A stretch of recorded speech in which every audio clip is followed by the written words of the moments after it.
There we go. Okay, there we go. Can you guys hear me? Check 1 2 3. Check 1 2 3. What's up, Jiva Newts? How you doing? What's up, PM? How you doing, man? I can't read your name out loud because we gotta keep it PG. You know what I'm saying? Okay, so we got Jiva Newts here. We got Linda Wallace here. We got Katie Herring on here as well. Mike Green, Chris Moore.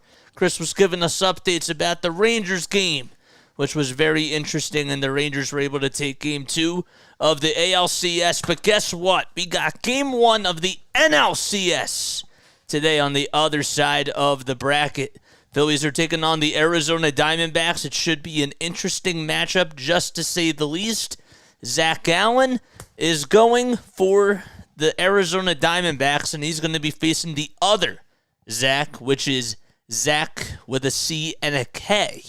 Zac Wheeler. That's who it is, and we'll get to matchups in just a little bit. Let's go over the starting lineups for both teams. So for the Diamondbacks, they are 84-78 on the season, 41-40 on the road, a team that has already taken off 2 division title winners, and they're looking to go to the World Series. But the Phillies, they're also looking to go to the World Series. Which team is going to win? That remains to be seen. So the starting lineups for the Arizona Diamondbacks, you have Corbin Carroll playing over in right field. He's batting leadoff. Ketel Marte is batting second. Over at second base, Tommy Pham batting third. He's the designated hitter. And then you have Christian Walker over at first base. He's batting in the cleanup spot. Gabriel Marino is the catcher behind the plate, batting fifth. Lourdes Gurriel Jr. playing out in left field, batting sixth. And then you have Alex Thomas out in center field, batting seventh. The eighth hitter will be Evan Longoria. He's over at third base, batting eighth. And Geraldo Perdomo, the shortstop, he is batting ninth for the Arizona Diamondbacks. So again, the lineup for the D-backs, the Snakes, it will be Corbin Carroll, Ketel Marte, Tommy Pham, Christian Walker, Gabriel Marino, Lourdes Gurriel Jr., Alex Thomas, Evan Longoria, and Geraldo Perdomo. Hopefully you're all doing well, and I hope you're all having yourselves a great day. I do want to apologize again about yesterday. So I'm in Nashville. I'm being a really good brother, of course, and helping out my sister. She's what was I gonna say? So I've been over here in Nashville for just a little bit, and I should be back. Hopefully, I am gonna be back by the end of the month. So I will be back in South Jersey, but I didn't realize, and I learned my lesson. I didn't realize that because I'm not in Jersey anymore, I have blackout restrictions. So if you were trying to tune into the Eagles game yesterday and you were like, JJ, where are you? Couldn't do it. So that's what the whole problem was. Next Sunday, it shouldn't be a problem because they're on primetime TV, so I'm going to be able to do that. So let's go. Yes, sir. Well, my Astros are not looking so good, says Houston to Dave. Mike Green is here. Thank you, Chris. Go Phillies. Yes, thank you, Chris, for keeping us all up again. Anderson, again, is on the call. Of course he is. Of course he's on the call. But we don't care about it because guess what? You guys are tuning in on here. So that's exactly why. Yes. Keep it PG. There you go. Dave, I thought they only play well on the road anyways, says Larry. Yes.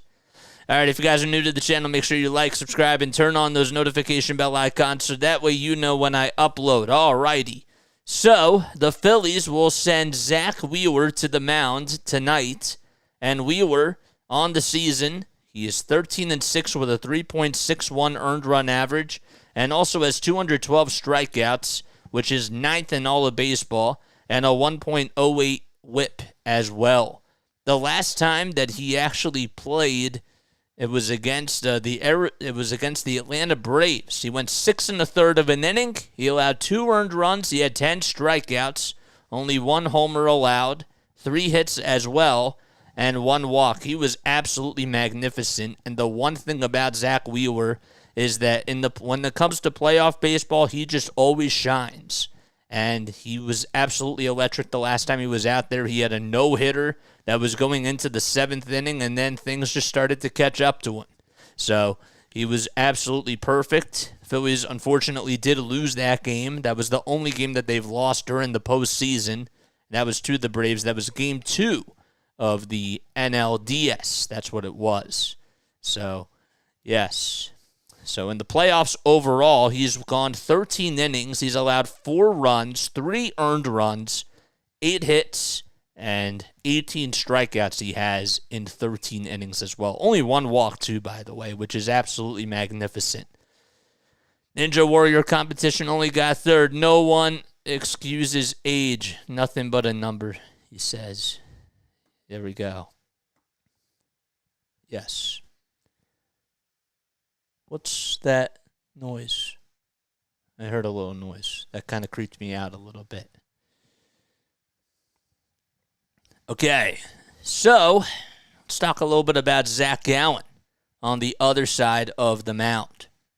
So Gallen is 17-9 this season. He's 28 years old. Of course, he's from Somerdale, New Jersey, and we'll talk a little bit about that in just a little bit.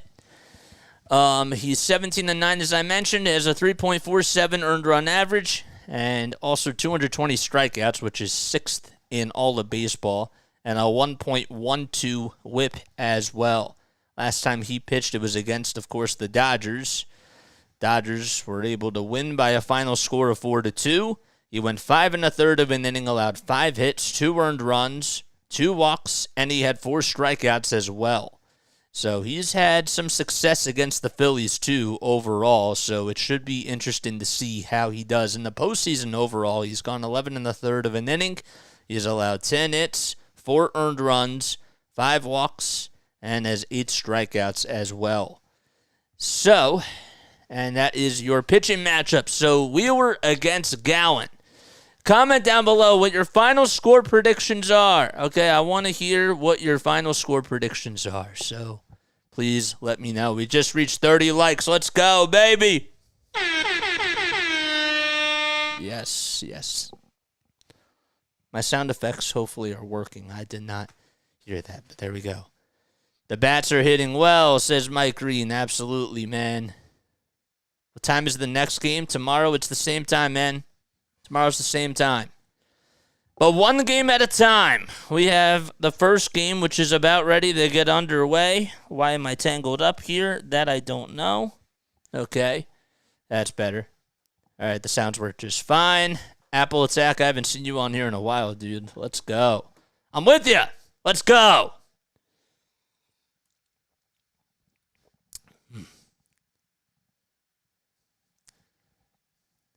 Are you talking about Zac Gallen? No, we went to Bishop Eustace. We're going to get more into it in just a little bit. Okay. It's funny because they have a graphic up. When you take a look at the salary cap breakdown, the Phillies have spent $263 million on their roster, and the Diamondbacks, they've spent $143 overall, which is just absolutely insane.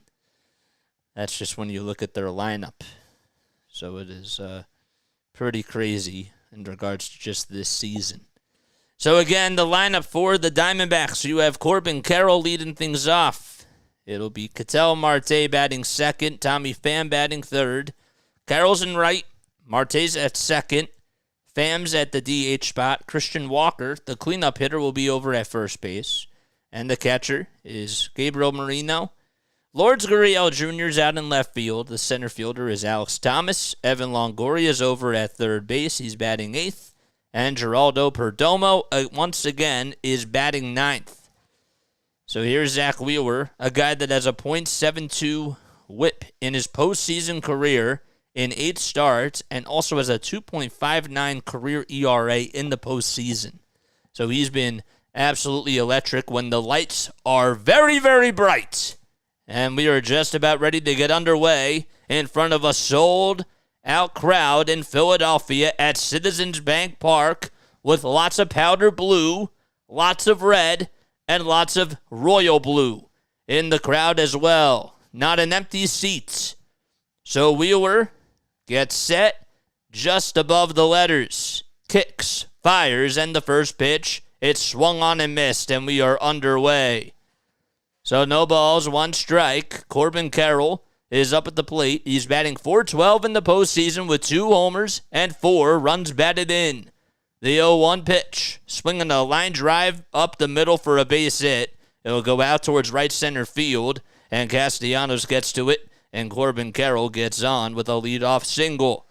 That's the one thing about Corbin Carroll, is that he just knows how to put the baseball in play and make solid contact. We got 64 people on here. Make sure you guys like and subscribe and turn on those notification bell icons so that way you know when I upload. Ketel Marte is coming up to the plate. This is a guy who has honestly done a pretty good job with the Arizona Diamondbacks and has been worth every penny of that extension that he got. First pitch, it's a four-seam fastball at the knees thrown by Zac Wheeler. Marte in the 2023 postseason is hitting .318 with 2 homers and 4 RBI. The Diamondbacks, they took off the Milwaukee Brewers in the NL Wild Card Series, and then they took off the Dodgers and swept them. In the NLDS, the 0-1 delivery by Wheeler, swing and a miss. So no balls, 2 strikes to Ketel Marte. Phillies defensively from 1 through 9. They will have Wheeler on the mound. Realmuto's behind the plate. The 0-2, that's inside and low. And then from first to third, it'll be Harper, Stott, Turner, and Bohm. And from left to right, it's Marsh, Rojas, and Castellanos. A very breezy night in Philadelphia. A high of 60 and a low of 45. 1 ball, 2 strikes, and the throw back to first, not in time. So this is what Red October looks like. Pinstripes, that's what the Phillies are wearing, their regular home pinstripe uniforms, along with the bright red Phillies cap with the traditional logo as well. 1 ball, 2 strikes. We're in the top of the first. Carroll's at first. The 1-2 pitch. Swing and a miss. And Zac Wheeler throws 97 miles per hour up the ladder. And Marte goes after it, and there's 1 gone. That's how you do it. Just get it towards the eye level. A little bit below the eye level. Towards the elbows, actually. But Zac Wheeler is able to get the first out of the inning. And Tommy Pham is coming up. So Carroll stays over at first base. He's out in right field defensively. He got on with a leadoff single. Here comes Pham. And he takes that one right down the pipe for a called strike. Pham is hitting .318 in the postseason with just a solo homer.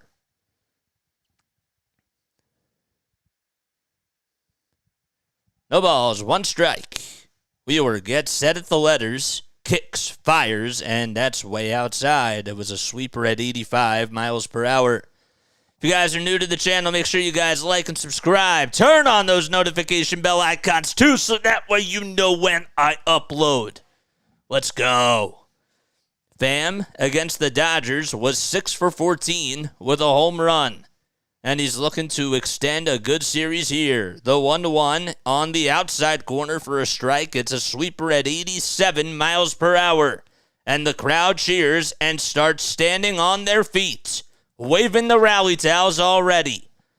There's Torey Lovullo in the Diamondbacks dugout looking and hoping that Tommy Pham can get on base here. The 1-2 by Wheeler. It sails outside and low.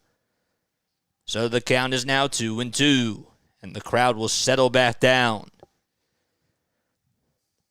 In the on-deck circle, it'll be Christian Walker, who has absolutely destroyed the Phillies. The throw back to first, and Wheeler caught everybody off guard, but Carroll is safe. A guy that has over 50 stolen bases on the season and has been absolutely incredible in the leadoff spot. 2 balls, 2 strikes. We're in the top of the first. We're scoreless at the bank in Game 1 of the NLDS. The 2-2 pitch. Fouled back towards the screen. And we'll do it again. We just hit 41 likes. Let's go, man. I'll talk to you guys in just a little bit. The bank is rocking, says Larry. Yes, sir. 2 balls, 2 strikes. 1 out in the top of the first. A runner at first. Wheeler gets set at the letters. Gets the signs from JT. The 2-2 pitch. Swing and a miss. And Zac Wheeler gets another strikeout. That time he goes with a changeup. And it was low and sailing out of the zone. And it fooled Tommy Pham. So back-to-back Ks for Zac with a backwards K Wheeler. And here comes Christian Walker. Walker, a guy that is from not too far away from Philadelphia. Grew up in the PA area. He's batting .294 in the postseason with a homer and 5 RBI. He's from Norristown, Pennsylvania. 2 outs and a runner at first. The pitch swung on and fouled back. Walker this season is batting .258 with 33 homers and 103 RBI. It's tied for 12th in that category, and it's the first time in his career that he's had over 100 runs batted in. He's meeting against Zac Wheeler, a date of destiny. The 0-1 up high for a ball. Did I say a date of destiny? I meant to say a date with destiny. 1 ball, 1 strike. Carroll leads off over at first base. In the on-deck circle, it is Gabriel Marino. So Ketel Marte struck out. After Carroll singled, Pham just struck out. The 1-1 pitch, swing and a miss. At 96 miles per hour. Just on the upper third of the zone. What's up, Bubba? How you doing? The crowd cheers again. The rally towels are waving. And Wheeler's looking to strike out the side. The 1-2 up high and just a little bit inside for ball 2.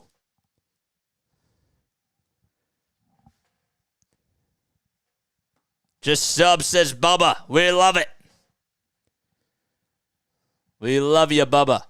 Walker's 32 years old. He's 6 feet tall, 208 pounds as well. The 2-2 by Wheeler, swinging a little dribbler hit over towards the first base side. It's just fouled, though, so Harper has to give a little souvenir to a fan as he'll throw it back towards the dugout. And it just stayed foul. It just went a little bit towards the right side. Of course I remember Doggy Squad Brick, man. Thank you so much.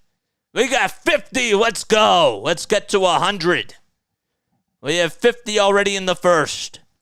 2 balls, 2 strikes. A runner over at first. 2 outs in the top of the first. Wheeler versus Walker. Who's going to win the battle? Fans on their feet again as Wheeler winds up and delivers the pitch. Swinging a grounder hit over to shortstop, backhanded by Turner. The flip over to first is in plenty of time, and the inning is over. So Zac Wheeler only allows a leadoff single to Corbin Carroll, and the Phillies are coming up to bat in Game 1 of the NLCS at Citizens Bank Park. Good. All right, if you guys are new to my channel, my name is Jason Joseph. This is Play-by-Play with JJ. We do Phillies baseball, 76ers basketball, Eagles football, and Flyers hockey on here. Make sure you guys like. Make sure you guys subscribe. Algo people, do your thing. All right, we have a big crowd tonight, and of course, as deep as the Phillies go, the crowd's only going to get even more bigger. So mods and Algo people, definitely make sure that you're staying on top of everything. Here we go. So the Phillies lineup will look like this. So it'll be Kyle Schwarber batting in the leadoff spot. He's the designated hitter. And then you have Trey Turner over at shortstop. He's batting second.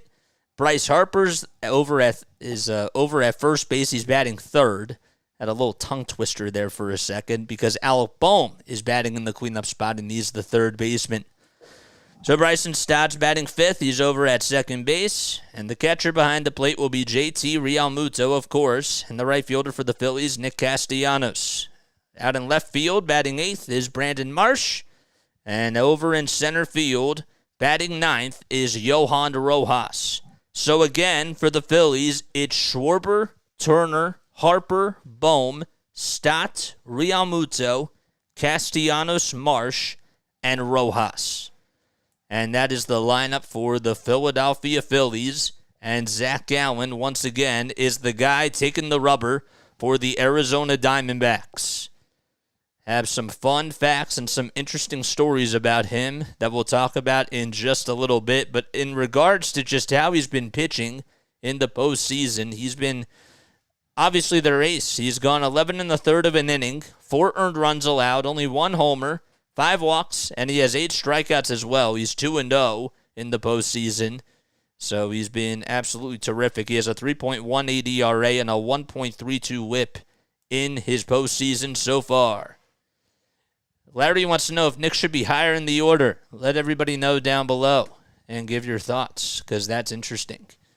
So Gallen turned 28 years old back on August 3rd. He's 6'2", weighs 189 pounds. He's from Somerdale, New Jersey, not too far away from where I'm from. On the road, he's pitched in 18 games. Overall, he's 5-6 with a 4.42 ERA, and he's gone 108 innings. Has an 8.3 strikeouts through 9 innings ratio. He's been absolutely dominant at home, though, but obviously he's on the road in a hostile environment here. Here comes Kyle Schwarber, the first pitch, swinging the fly ball. It's drilled out to deep right field, and the Phillies are on the board, 1-0. First pitch, and it's gone. And the Phillies ring the bell and go up 1-0 against the D-backs. Well, that's how you start off a game with your offense. 117 miles per hour off the bat and 408 feet in distance.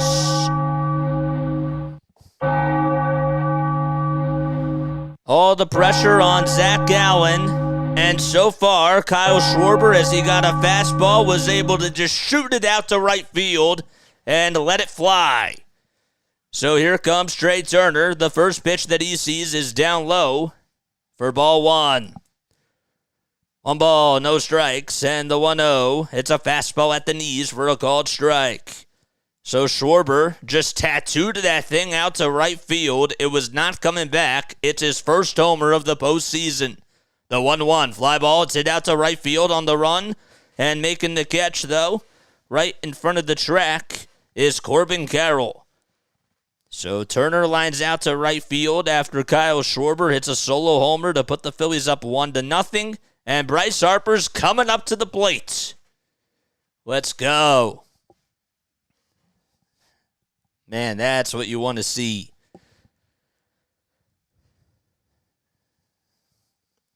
So Harper's due up, and the first pitch, there's a fly ball. It's hit out to deep right field again. It's going back to the track, and that baby's gone. The Philadelphia Bombers are at the bank. A home run derby in Philadelphia so far as they lead it 2-0 against the Snakes. That was 420 feet and 109 miles per hour off the bat. And this place explodes. Well, this is how you give Zac Gallen a welcome back to Philadelphia party.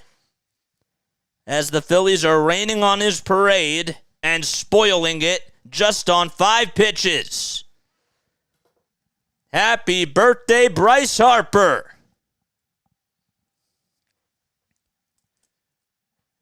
Man, that was a fastball right down the heart and soul of the plate. And he just drilled that thing. I think it actually was really close to the visitors' bullpen that it hit. Oh, man.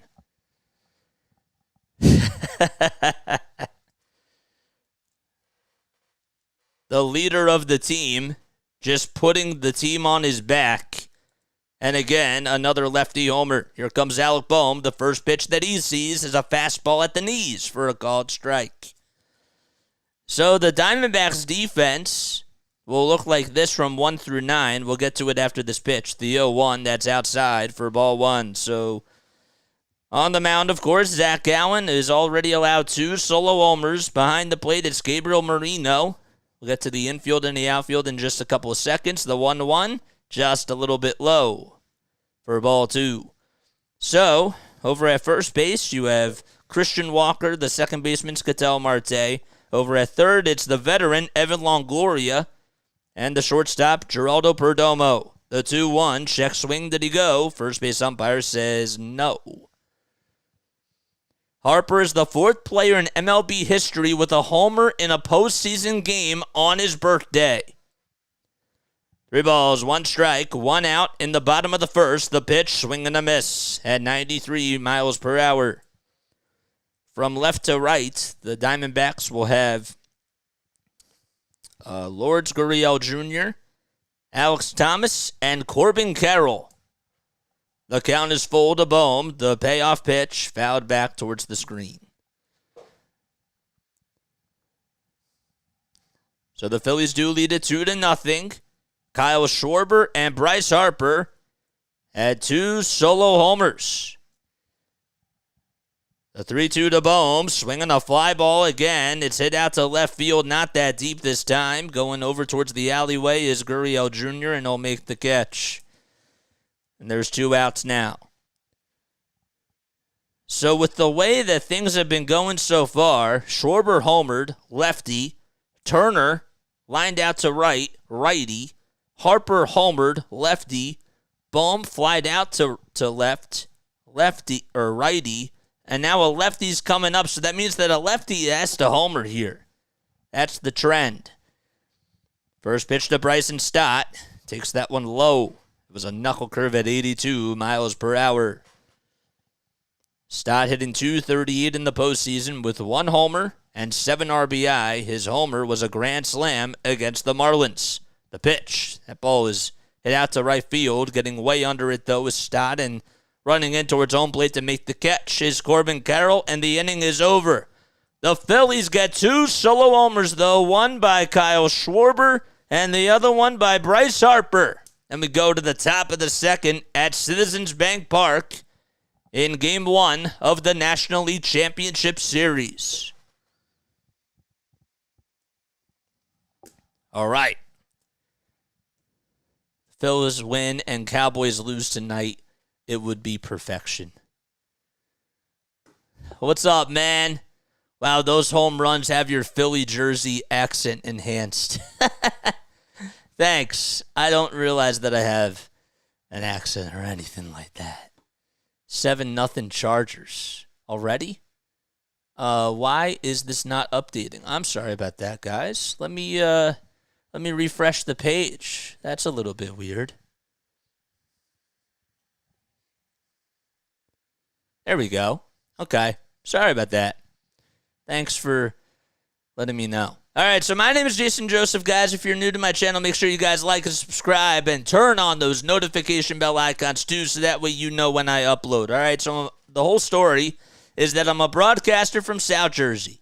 I have called games on here for 10 months, and it's just all about reps. That's really what I've been doing. It's just getting reps and getting more experience. I went to Rowan University, graduated at Rowan last year in the spring, and the great Scott Fransky was the one that told me, while I had my internship at NFL Films, I actually met him at a networking event, and he was the one that said, if you want to do this for a living, you got to do this every day.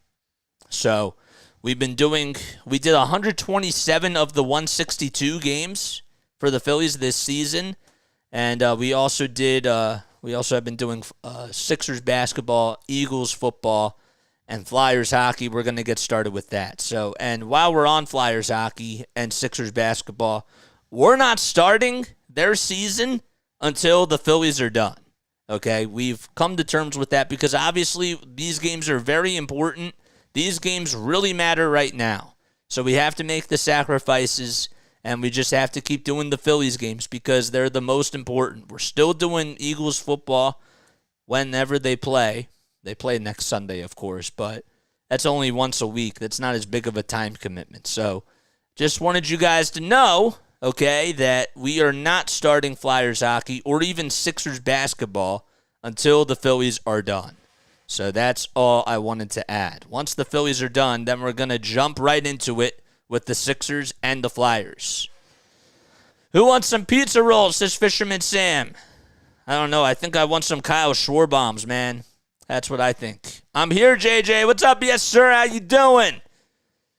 Good. You missed my live stream today, says Gabe Vanutes, or G Vanutes, that is. Yes, make sure you guys like and subscribe. 110 people in the chat. Spike the like.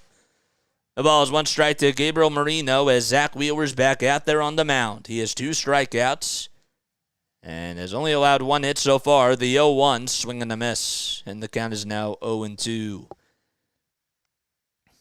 Flyers is okay, Sixers no, says my boy Mike Green. Why not the Sixers? Why not the Sixers, man? All right, we need 2 more subscribers to get to 1,310. Make sure you guys like and subscribe. No balls, 2 strikes, and the 0-2 pitch. Fly ball, it's hit out to shallow center field. Rojas will just wait for it, and he will make the easy catch for out number 1. So Marino flies out to center. He'll go back to the dugout. And Lourdes Gurriel Jr. is coming up to the plate. The crew chief for tonight, you have Andy Fletcher calling the balls and the strikes behind the plate. Dan Iasagna's over at first base. Mike Machlinski is the second base umpire. Lance Barksdale is over at third. Comes Lourdes Gurriel Jr., who chases after a fastball, cannot catch up to it at 96 miles per hour. Trip Gibson is the left field umpire, and Adam Hamari is out in right field. The ball is 1 strike, and the 0-1 fouled back towards the screen. So Gurriel Jr. playing out in left field, going up against Zac Wheeler. No balls, 2 strikes, 23 pitches by Zac Wheeler so far. As the standing ovation comes, the 0-2 on the way, down low for a ball. JJ, if you are drinking, cheers, brother. Chaim, got some water, man. 1 ball, 2 strikes. With 1 gone in the top of the second, the 1-2 pitch, swing and a miss. And Zac Wheeler gets his 3rd K of the night. And there's 2 gone. I think Rojas will have a moment in this series on the offensive side. I hope so, man. I don't know, honestly, Joni. I haven't really kept it up yet. So there's 2 outs in the top of the second inning. The pitch, that's outside for ball 1. After this inning is done, we're going to get to our poll question because I want to know what your thoughts are about Rhys Hoskins. So if you have not voted yet, please do so. The 1-0 grounder pulled over towards the first base side, gobbled up by Stott, and he throws over to first. And that's in time. It was actually a broken back ground ball. And we go to the bottom of the second. So Zac Wheeler gets a 1-2-3 inning. And the Phillies are coming back up to bat. They lead it 2-0. There we go. All right. JJ always makes my day with the play-by-play, man. Yes, sir. We love it. We love it. Okay, so the poll question that I have for you guys today, if you have not answered, okay, the poll question is the following. So I wanted to know what you guys think about Rhys Hoskins returning in the playoffs. Okay, that's all I wanted to know. And let me pull up the results. I don't know why I don't have them on here, but I don't. I guess you can't get results on your phone, so that's a little bit weird. We have 115 people on here already, and only 61 likes. So that means that like over 39 of you have not even hit that thumbs up button. Come on, man, let's go. All right, so we got 76 votes. We have to sign out of our account. Sign out of that account. Why can't I get this? I can't even tell how many people we have voting in the poll. Let's go over here. Okay, let's do this. Let's try this. Okay. If you guys are new to the channel, make sure you guys like and subscribe. Turn on those notification bell icons too, so that way you know when I upload. If you just subscribe to my channel, comment who you are down below. I'd love to give you guys a shout out, so that's what you got to do. We have 68 likes. Thank you all so much. All right, so 41% of you have said that you would definitely be happy if Rhys Hoskins comes back. 19% of you have said Phillies don't need him, but sure. Okay, so that means that 60% of you are on board with Rhys Hoskins coming back. 24% of you are on the fence. Okay, it depends on his role. He's going to be coming in as a pinch hitter, so I think that's that. There's Jason Kelce and Travis Kelce at the bank, sitting next to each other. And then 16% of you have said absolutely not. There we go. Okay, there we go. Interesting. We have 81 votes. All right, we'll get to 100, and then we'll stop that. All right, so JT Realmuto's coming up, and the first pitch that he sees is a slider that's in there for a strike by Zac Gallen.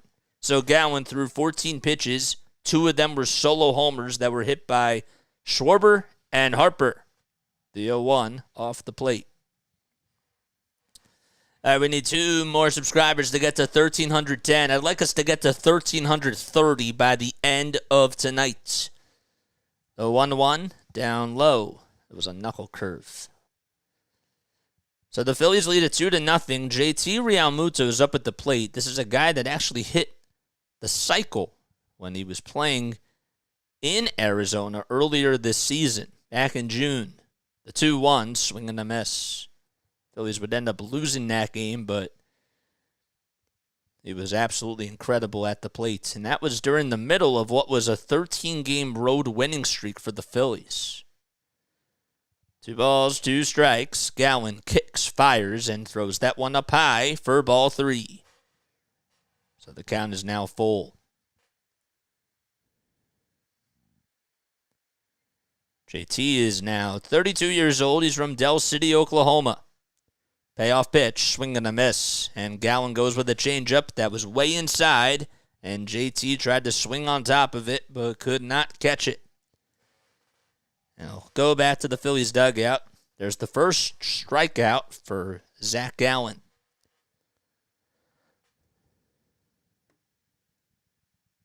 You mean Taylor Swift? I didn't see Taylor Swift there.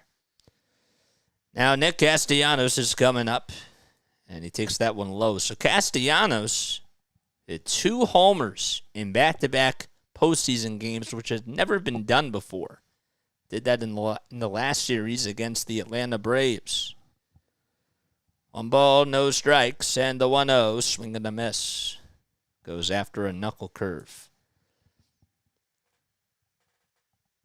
Nick playing out in right field. Count is 1-1. Base is empty. The pitch, fly ball. It's hit out to right field. It's going back to the track, to the wall, and it's gone! The 3rd solo homer by the Philadelphia Bombers. And the powerhouse is absolutely electric tonight. That's how you do it again.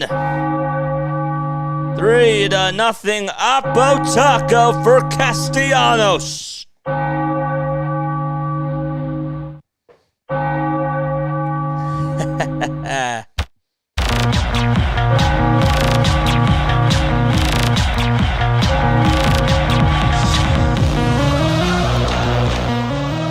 Well, Gallen threw a fastball down the middle, and now the crowd settles back down as Brandon Marsh is coming up to the plate.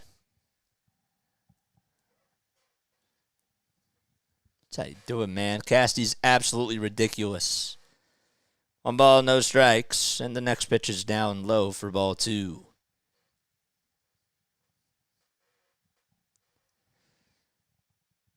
Over his last 3 games, Castellanos has 5 homers.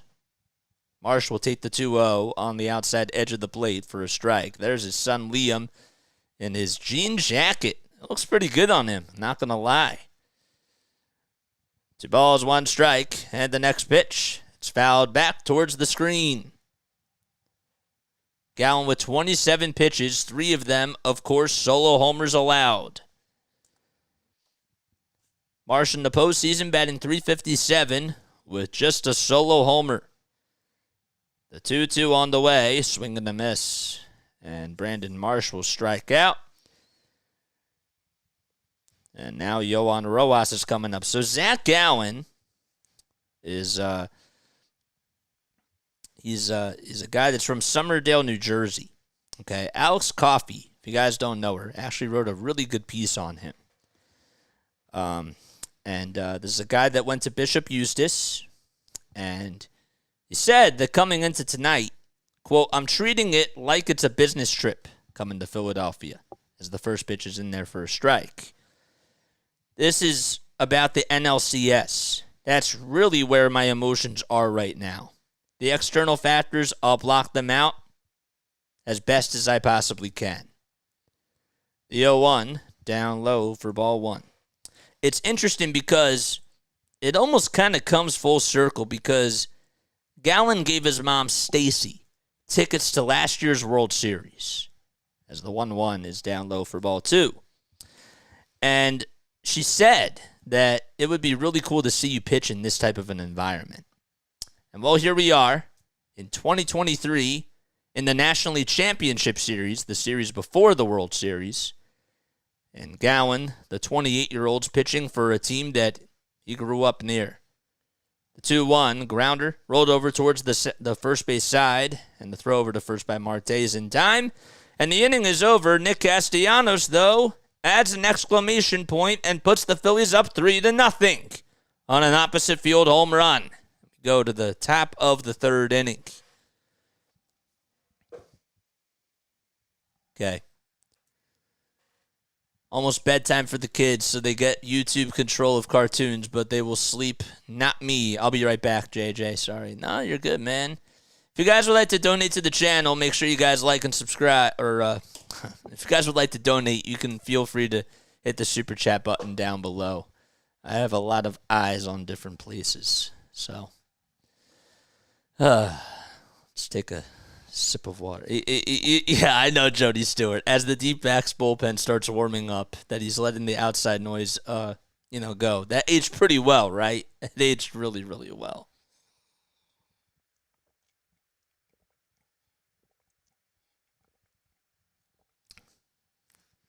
Love Rojas' vibe and defense, but he hasn't been doing much for us. I mean, if you're talking about defense, I'll tell you what, if he doesn't make that catch out in left center field against Acuna, man, in that bases loaded situation, Phillies probably lose that game. JJ, I made my first 3 vids. Nice job, dude. I really appreciate that. Media talks about Gallen like he's unhittable, says Larry. I read that Arizona was pumping in crowd noise during their practices. Now they get the real thing. Yeah, it doesn't surprise me. If you just subscribe to my channel, comment who you are down below. Mods, make sure that we get people to like and subscribe and, encourage the conversation. We have 122 people on here, 73 likes. That means that 49 of you have not hit that thumbs up button. JJ, how's it going, says Tampa Bay Sports. I'm doing pretty well. The chat's rolling by really quickly, so if I don't get to all your comments, I do apologize about that. Everyone hit that thumbs up button. There we go. There we go, mods. The other thing that I wanted to say, though, okay, his mom, okay, so Zach's mom, her name is Stacy. One day, okay, the Phillies, well, actually, let me rephrase this. So Zach actually grew up as a St. Louis Cardinals fan, okay? He was not a Phillies fan. He went to Bishop Eustis High School, and the Phillies won the World Series when he was a teenager, okay? And that was back in 2018. So, of course, he wanted to go to the parade, the '08 parade, and his mom wouldn't let him go because of the fact that he was a Cardinals fan. But Zac actually wanted to go because all his friends were going, and his mom wouldn't let him miss school just because of that. Here comes Evan Longoria. First pitch, that's fouled off towards the left field side. There's Torey Lovullo in the Diamondbacks dugout. Not so happy with how his hot team coming into today has been performing so far. The ball's one strike. Wheeler gets set, kicks, fires, and that pitch is inside for ball one. So he wasn't allowed to go because his friends were going and because he wasn't a Phillies fan. The 1-1, swing and a miss. So Evan Longoria, talk about a guy who was on the 2008 World Series roster, but for the opposite team. That was for the Tampa Bay Rays in his rookie season. He's the only active player left from that 2008 World Series matchup that hasn't retired. The 1-2 pitch, swing and a miss, and another strikeout by Zack Wheeler. And there's one gone.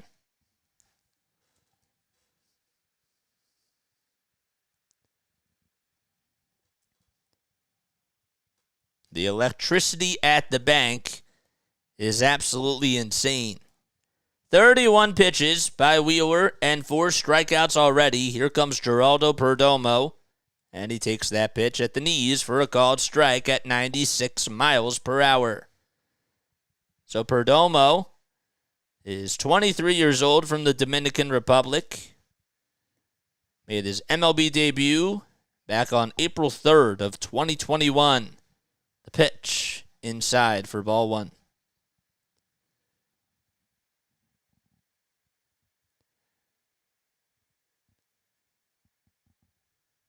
The 1-1 pitch up high for ball two. He was also an all-star this year.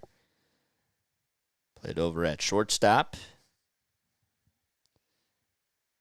Signed with the D-backs as an international free agent back in July of 2016. The pitch, swing and a miss. Oh, I got to update that again. Apologize. All right, I'll do it after the break. So 2 balls, 2 strikes to Geraldo Perdomo, who's batting in the 9th spot over at shortstop. 1 out, nobody on in the top of the 3rd. Phillies have a 3-0 lead. And Zack Wheeler's on the mound, trying to get the 2nd out of the inning. He gets set from the letters, kicks, fires, and the 2-2 pitch. Check, swing, he went around. Strikeout number 5 by Zack Wheeler. And he just punches out Perdomo. That felt good to say. And Corbin Carroll's coming up. He's the only one that has solved Zack Wheeler so far. So 2 gone in the top of the 3rd with nobody out. The pitch fouled off towards the third base side. I said 2 outs, my guy.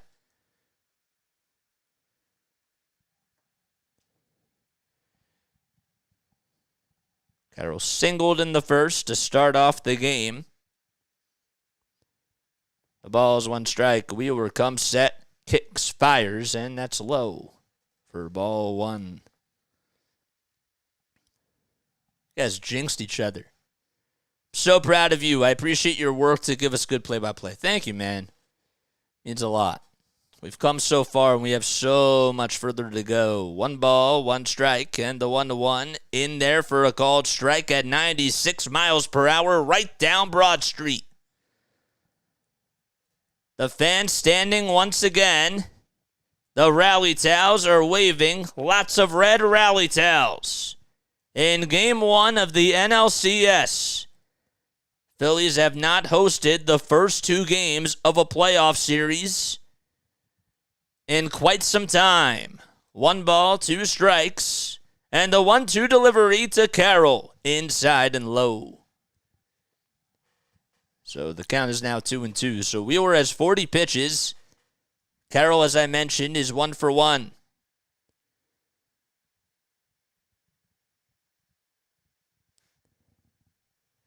We'll do it again. The 2-2 delivery. Oh, just inside in the eyes of Andy Fletcher. And it didn't look like it was inside by much. According to StatCast, it was actually a strike. It's a full count now. Wheeler comes set. The payoff pitch. It's popped up. Hit over towards the third base side in foul ground. Bohm gets over to it. And he'll make the catch with the glove over his baseball cap. And that's the end of the inning. So Zac Wheeler is able to get another 1-2-3 inning. And we go to the bottom of the third at the bank.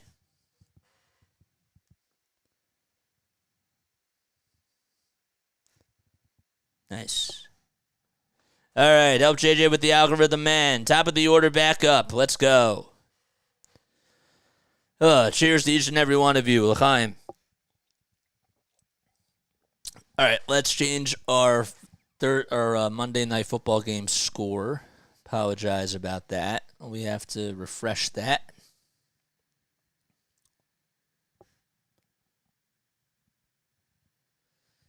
Is there a way I can actually reload this? I guess I can't refresh this. Okay. Short bomb part 2. How do you become a mod, says PM. First of all, you have to keep it PG, unfortunately. So the name, I don't want that as a mod. I really don't. I want us to keep it PG. Second of all, you just have to be coming on here and just be a good guy. That's all you got to do. So, and then you talk to me about it. If you're interested, you can totally email me down below. All right, I'm going to switch it. All right, sounds good, dude. Thank you so much. I appreciate it.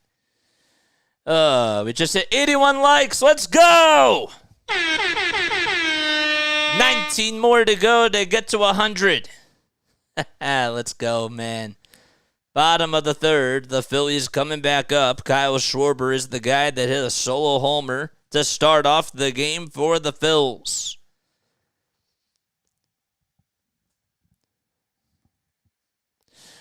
So for those of you that don't know me, my name is Jason Joseph. This is Play-by-Play with JJ.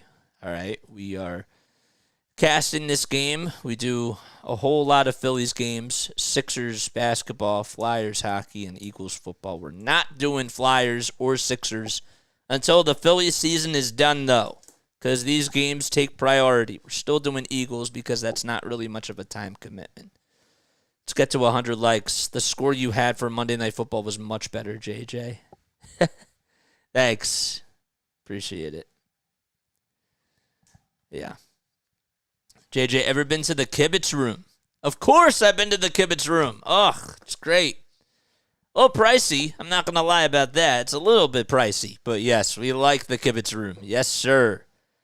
All right, so here comes Zac Gallen back out there for his third inning of work. He's already allowed 3 solo homers tonight, and the Phillies have scored in both innings so far. Can they add on some more runs here? Schwarber steps into the batter's box with the pinstripes on. The first pitch, it's in there for a strike. It's a slider at the knees by Zac Gallen. So Schwarber's last home run, it was his 4th career postseason leadoff home run. The 0-1 pitch down low for a ball.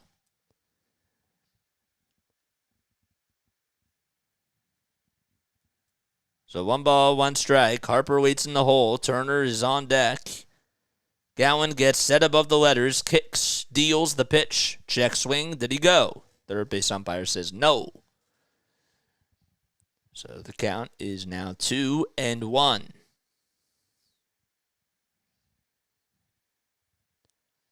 Schwarber's 30 years old from Middletown, Ohio. The 2-1 pitch, another fly ball. It's hit out to right field. It's hooking foul, and it goes out of play. There's been a lot of talk about Rhys Hoskins potentially coming back in the World Series, and this is a guy up at the plate right now, Kyle Schwarber, who was out with the full season back in 2016 with the Cubs. He had an ACL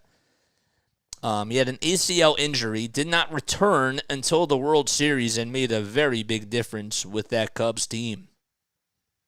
They arguably don't win the series without him. 2 balls, 2 strikes. We're in the bottom of the third. Nobody on, nobody out. The pitch, low and inside for ball 3. So Trey Turner waits in the on-deck circle. He's 0 for 1 tonight. He was a first round, 4th overall pick in the 2014 draft. 3-2 pitch, swing and a miss. And Kyle Schwarber strikes out. And he is retired. So 1 gone.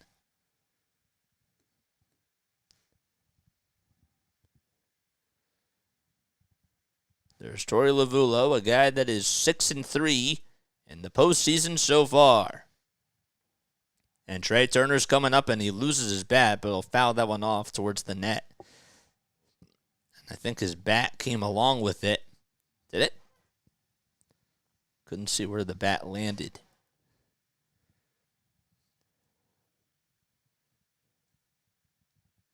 The ball's 1 strike. 39 pitches now by Gallen.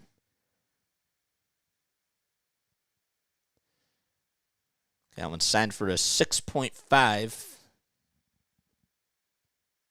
or a $5.6 million contract to avoid salary arbitration this season. The ball's 1 strike. Gallen comes set above the letters, kicks, fires, and the 0-1 fouled back again towards the screen.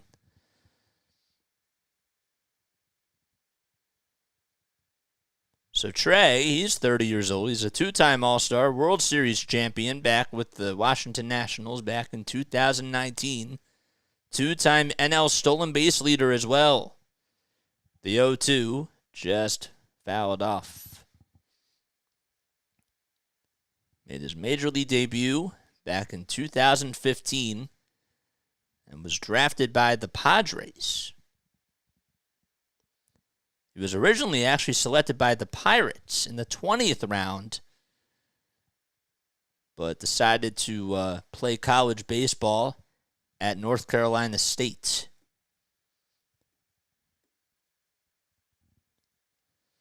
The count is now 1-2 to Trey Turner. And the next pitch down low for ball 2. In college, he batted .378 with 7 homers and 41 RBI and had 27 stolen bases.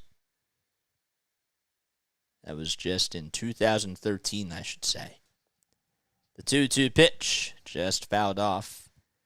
Then he won the Brooks Wallace Award and then got drafted by the San Diego Padres in the first round with the 13th overall selection. And he was almost signed by the Padres. A lot of people thought that maybe he would go to San Diego in the offseason. 2-2 on the way. Fly ball hit out to right center field. It's going back towards the gap, and it's going to go all the way towards the wall. Turner can fly. He's rounding second, but he'll stay put over at second, and the throw is cut off over towards Geraldo Perdomo, and Trey Turner with another extra base hit. It's his 5th extra base hit against Zac Gallen in his career. Only just took a hanging breaking ball out towards the outside part of the plate, just put it in the right center field gap, and there was just no chance that anybody would get over to it, and Turner was easily going to get 2, thought maybe he might get 3. So there's a runner over at second, and Bryce Harper is at the dish. 3-0 Philadelphia. The pitch. Ground ball hit over to right field, and it's in there for a base hit. Turner rounding third. He'll come in to score, and the birthday boy comes through again. Happy birthday, Bryce Harper. That's now his 2nd RBI on the day. He's now 2 for 2 with a solo homer and an RBI single. 3-0 There we go. Why is JJ delayed? It's because I'm in Nashville, man. It's because I'm in Nashville, my guy. I'm not home. So my internet's a little slower. All right, so we have a timeout called as Brent Strom, the pitching coach for the Diamondbacks, is going to go out to talk things over with Gallen. I'm staying in Nashville for the week. I'm doing something for my sister. I live in South Jersey, my guy. I live in South Jersey, but I'm staying in Nashville right now. There, so Bryce Harper's over at first. Turner came in to score, and Alec Bohm is coming up, and he'll foul the first pitch off. Guys, if you love sports, hit that like button and hit that subscribe button, man. What's up, Goodwill version of Ratatouille? Oh, you changed it? Okay, I like it. I like it better, man. Thank you, man. The 0-1 pitch, and that's going to hit Bohm. He'll go over to first base, and Harper will play musical chairs and go over to second. It's just not been a good day at the office for Zac Gallen, as this Phillies team has just been all over him. Well,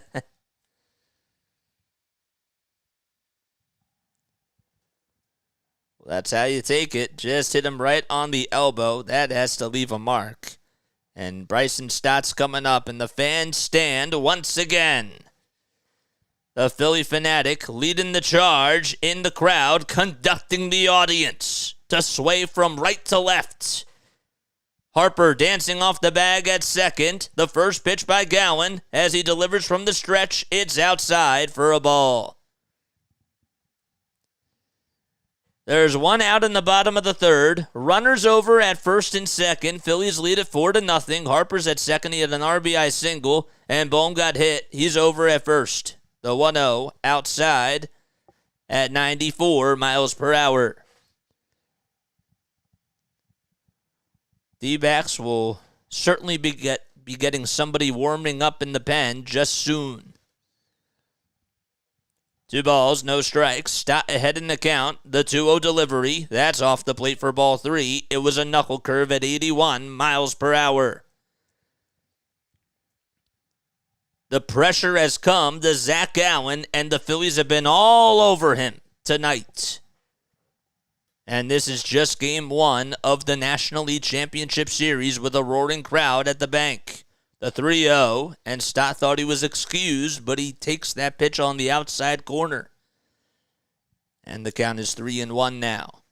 So Stott and Carroll, Corbin Carroll that is, have a little bit of some history with one another. 3 balls, 1 strike, and the next pitch that's fouled off. So the count is now full at 3-2. So Stott was a guy that was drafted the same year as Corbin Carroll. A guy that was the 14th overall pick. And Carroll was the 16th. In that same draft. Stott calls for time, steps back into the box though, and will reset here. Payoff pitch on the way. Outside for ball 4, and that's going to load the bases. So after an RBI single by Bryce Harper, Bohm gets hit by a pitch, and Stott walks. And the Phillies continue to pass the baton around. And JT Realmuto is coming up to the plate. So Harper's at third, Bohm's at second, and Stott is over at first. There's 1 out in the bottom of the third, and JT is coming up. He has 4 career grand slams and 87 RBI with the bases loaded. The pitch, that's off the plate for ball 1.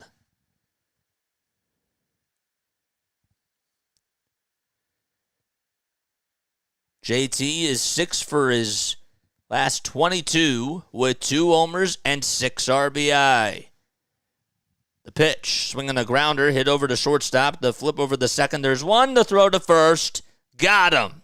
Dug out by Christian Walker. And the inning comes to an end. LINKTREE going to the phone to see if the Phillies should challenge this. And I think that they're going to call it off. Let's see on the replay. So that is a 6-4. Oh, it's pretty close.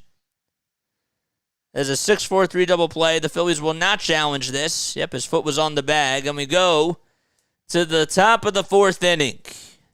Phillies lead it 4-0. All right, we're going to take a very quick step off. I'll be right back in just a few moments. And make sure you guys like, subscribe, and turn on those notification bell icons. All right, I will see you in just a little bit.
Okay, here we go.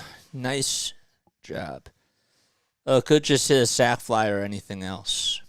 Yeah, man, I'm with you. Can say the same about Bohm, Schwarber, just saying. We're so close to getting 90 likes. Come on, guys, let's do it. Let's get to the 90 mark. If you guys are new to the channel, my name is Jason Joseph. This is play-by-play with JJ. All right, we do Phillies baseball, Sixers basketball, Flyers hockey, Eagles football.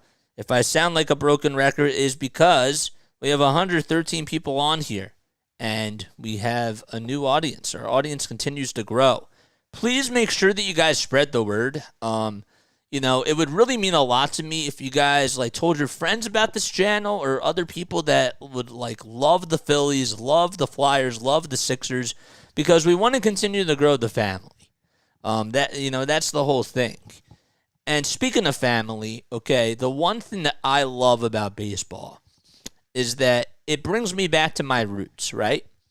It brings me back to what family really does mean to me. And everybody in my family all had something in common. And that was that we loved the sport of baseball. And that was my first love. It's how I got into sports overall. And I want to hear from you guys, what baseball means to you, okay? I've done this before, but with a smaller audience, and now we have a bigger audience, so I would like to know what baseball truly means to you, and we're going to be reading some of your comments as we go through this inning. So, Ketel Marte is coming up, and I'll explain what baseball means to me in just a little bit. The 0-1 pitch, swinging a foul ball. So the count is 0-2 to Ketel. Who's 0 for 1 tonight. Zac Wheeler back out there for his 4th frame of work. Thanks for the broadcast. Great job, man. Thank you so much, Dare. I really appreciate that, man. Means so much. Hopefully we can clean this up a bit. I'm with you.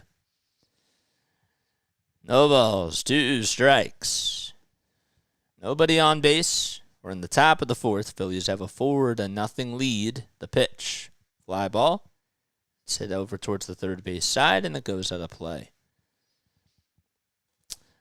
So baseball to me, okay. Baseball to me means family. I think that you guys could kind of see that. See where I was going with it. But yeah, it means family to me. The 0-2 pitch. It's on the outside corner for a called strike. And Zac Wheeler gets another strike out there. That's his 5th one of the day.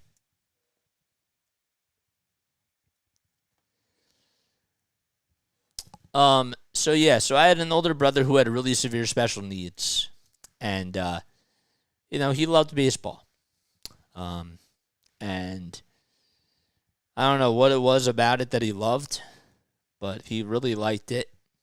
And we would like to go to we went to Phillies games, and some people actually gave us some foul balls and gave them to him, and it was really nice, So every time we would go out, as the 1-1 pitch is, or the 0-1 pitch is down low for a ball, Wheeler comes set at the letters, winds up, kicks, fires, and that pitch is in there for a strike at 95. Every time we would go out, we always had to kind of make a big deal out of things. We couldn't really take a lot of vacations. When I was really growing up, our vacations would be to places that were 2 hours away. The 1-2, that's down low for ball 2. But anyhow, we always tried to make, my family always tried to make really good situations, or to just do their best for all of us. My sister, myself, and my brother. 2-2, grounder hit back up the middle. Trey Turner has it, and I'll flip it over to first as he backhanded it. And there's 2 outs now in the top of the 4th inning. So anyhow, but yeah, he liked baseball. His favorite movie was Angels in the Outfield, and he couldn't really speak like you and I could, but he drew us in together as a family, and that was the one thing that he really liked when it came to sports, was baseball. 2 outs, the pitch, swing and a miss, and Walker has to get back up.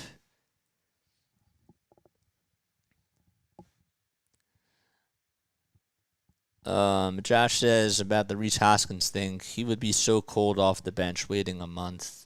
I don't know about that. Maybe. Family and Phillies baseball in Red October. There we go. Baseball's a trip back to Washington Township been 40 years ago, says Eric Woodman. That's cool. What position did you play? The 0-1, swing and a miss. So no balls, 2 strikes to Christian Walker. He's 0 for 1. And there's 2 outs. No balls, 2 strikes. Zac Wheeler with 53 pitches. The rally towels start waving again, and the crowd noise is absolutely gigantic. The 0-2 pitch by Wheeler. Swing and a miss. He struck him out. And the inning is over. Back-to-back Ks by Zac Wheeler. And we go to the bottom of the 4th. He's been wheeling and dealing at Citizens Bank Park.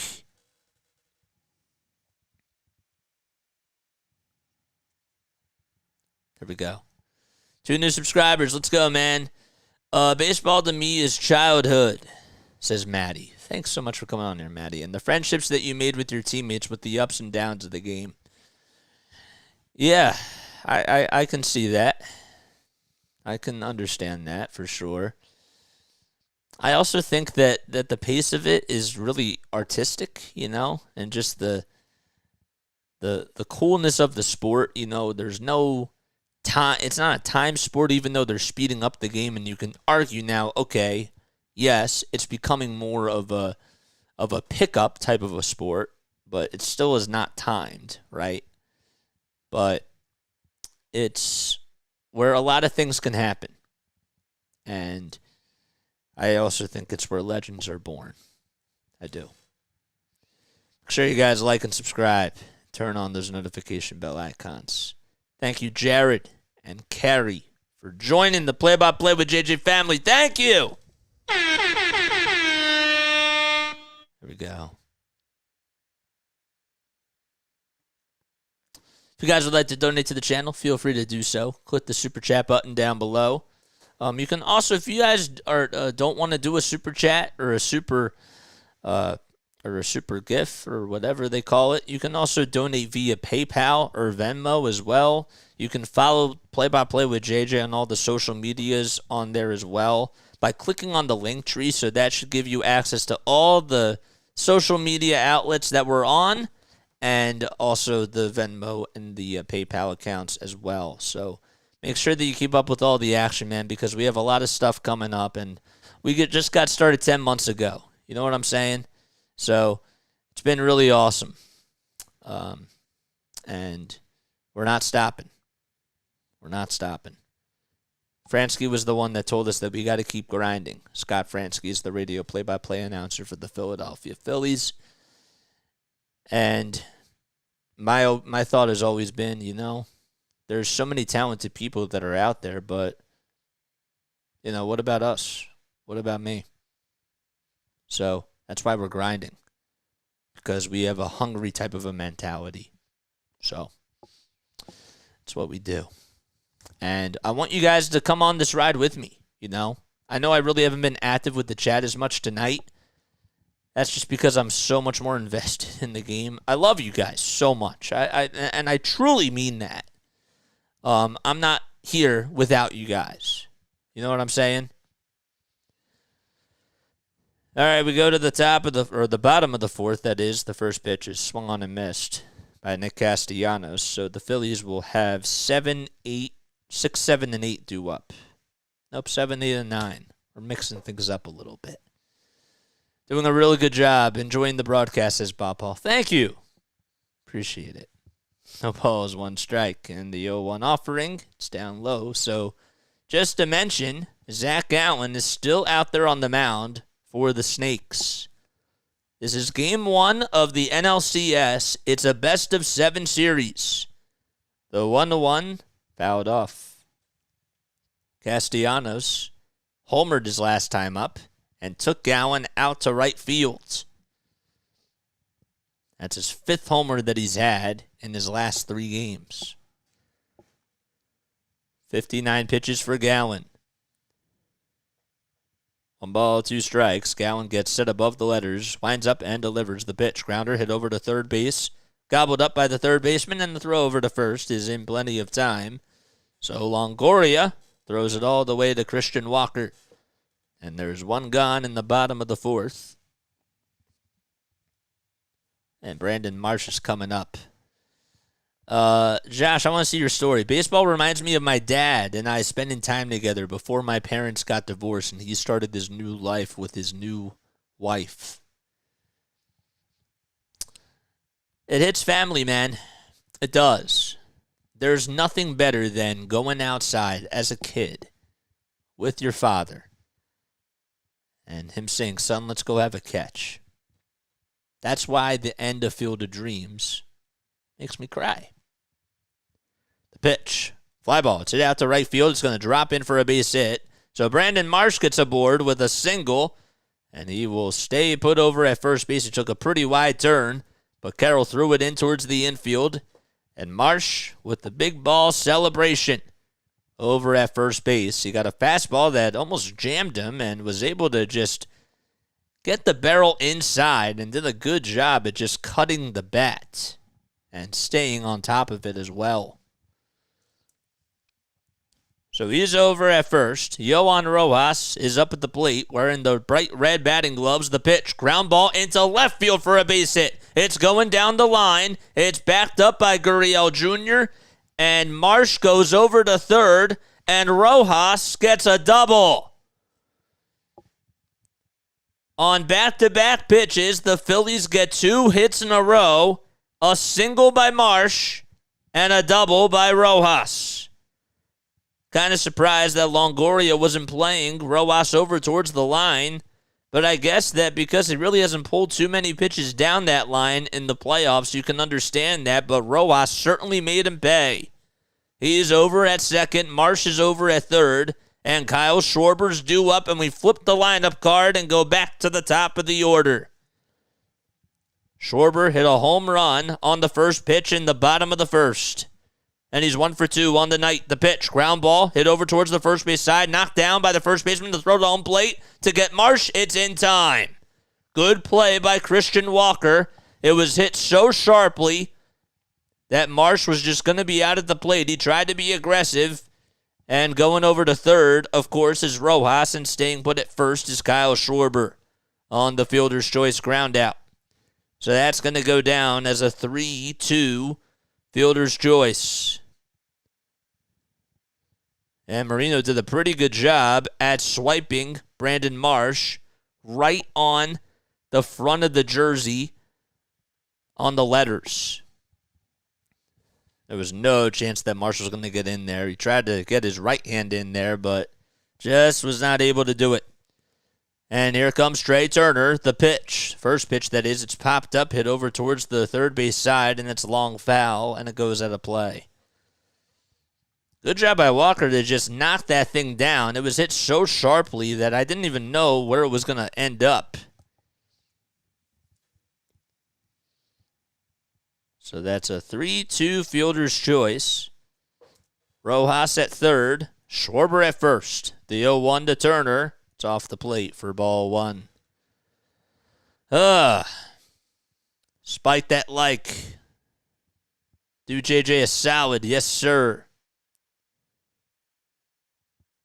1 ball, 1 strike. 2 gone and 2 on. The pitch. Fouled off again.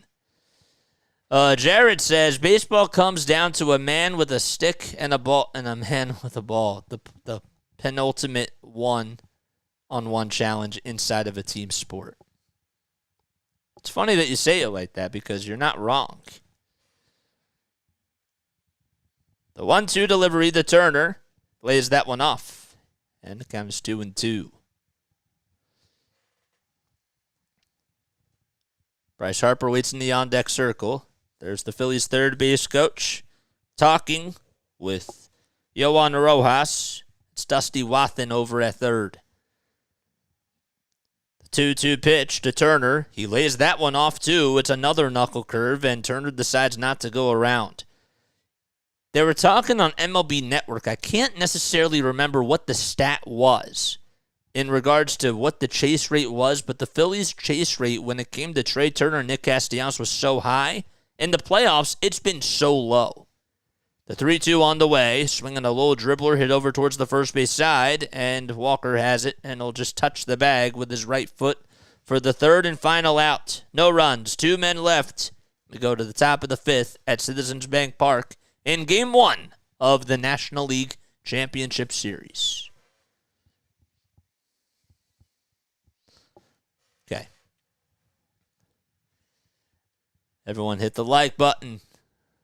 Love that scene, says Larry. Yeah, that's my favorite scene in all sports. Let's have a catch. It's so powerful. Jiva Newts, post your link down below. I have a lot of things on my mind, a little tongue twister. Okay, so for some reason the window capture is not working for the. I guess I have to make it into a browser, and I didn't think about it like that, so I do apologize. No, wait, maybe it is working now. It is. Okay, never mind. If you guys are new, make sure you guys like and subscribe. Turn on those notification bell icons, so that way you know when I upload. Mods, do your thing. Algo people, do your magic, like the Phillies are doing their magic.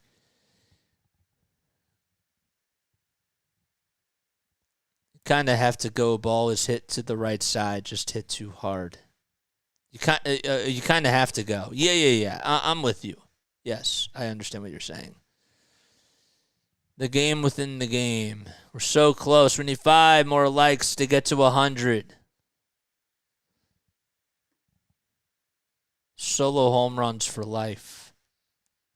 Yes. Feedback on the channel, guys. Comment down below. Feedback on this channel. You can also feel free if you don't feel comfortable with messaging me on here, because I'm not always going to get to all your comments anyways, so feel free to email me. The email, okay, Jiva Newts, if you could post that down below, or if any of my other mods could post my email, I would really appreciate that. Just copy and paste it. It's in the description as well, but I want us to all have it. We're always looking to improve, guys. don't feel offended if you don't like something, okay? Please let me know because I want to get better at this. And whether it's on the presentation or if it's on the broadcast itself, please comment your thoughts down below of what we can improve on. So, this is your time to do that. Gallen's pitch count surprisingly low with so many base runners. Yes, sir. Oh, you're leaving a lot of runners on. All right, Tampa Bay Podcast did it as well. So Zac Wheeler is heading back out to the hill. We're in the top of the fifth. Phillies lead it 4-0. First pitch, swing and a miss at 95 miles per hour to Gabriel Moreno. Moreno hitting .235 in the postseason. He has 3 long balls and 6 runs driven in. The pitch, way outside for ball 1. Bryce Harper, there he is over at first base. He's had himself quite a day so far. The 1-1 delivery, swinging a ground ball, back down by Bohm. He has it, throws over to first, and gets back up and throws a missile to first, that is, in plenty of time for the first out of the inning. Good play by Bohm. He had to go over towards his left side, play it on a bounce, gather himself, get back up, and throw a strike over to first to get Moreno out. That's how you do it.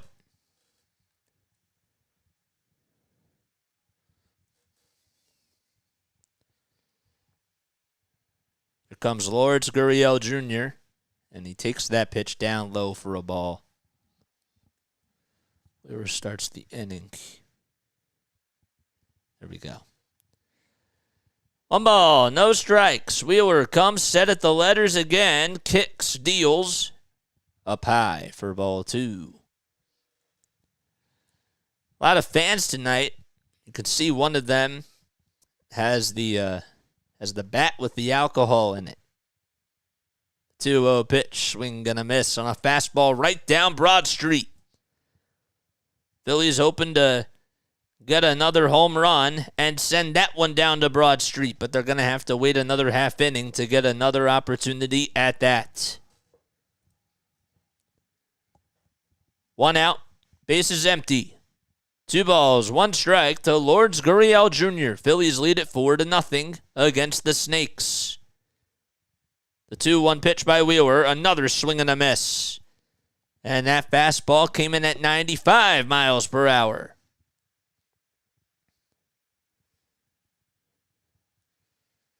Fans standing on their feet. They're waving the rally towels again. The 2-2 on the way by Wheeler. Swing and a miss. 62 pitches by Zac Wheeler. And he gets another strikeout there. He goes upstairs and climbs the ladder that time. And Gurriel Jr. heads back to the D-backs dugout.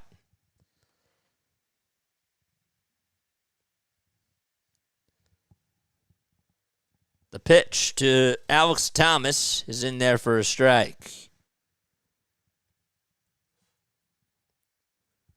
The ball is 1 strike. Wheeler comes set at the letters, kicks, fires. The 0-1 popped up. It out towards shallow left center field. Turner backs up towards the grass, stops, waits for it, and he'll make the catch. And another 1-2-3 inning by Zac Wheeler.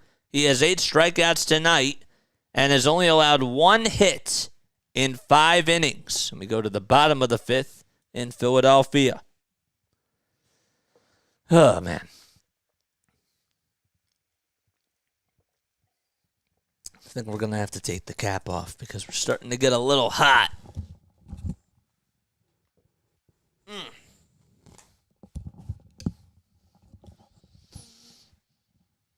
Cool. They overplayed this New Balance commercial.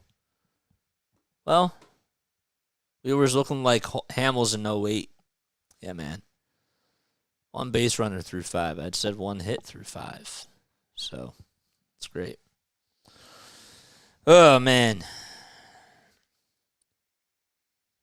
How's everybody's night going? Let's get to 13 under 30 subs, man. Let's get to it. Larry, check your Discord.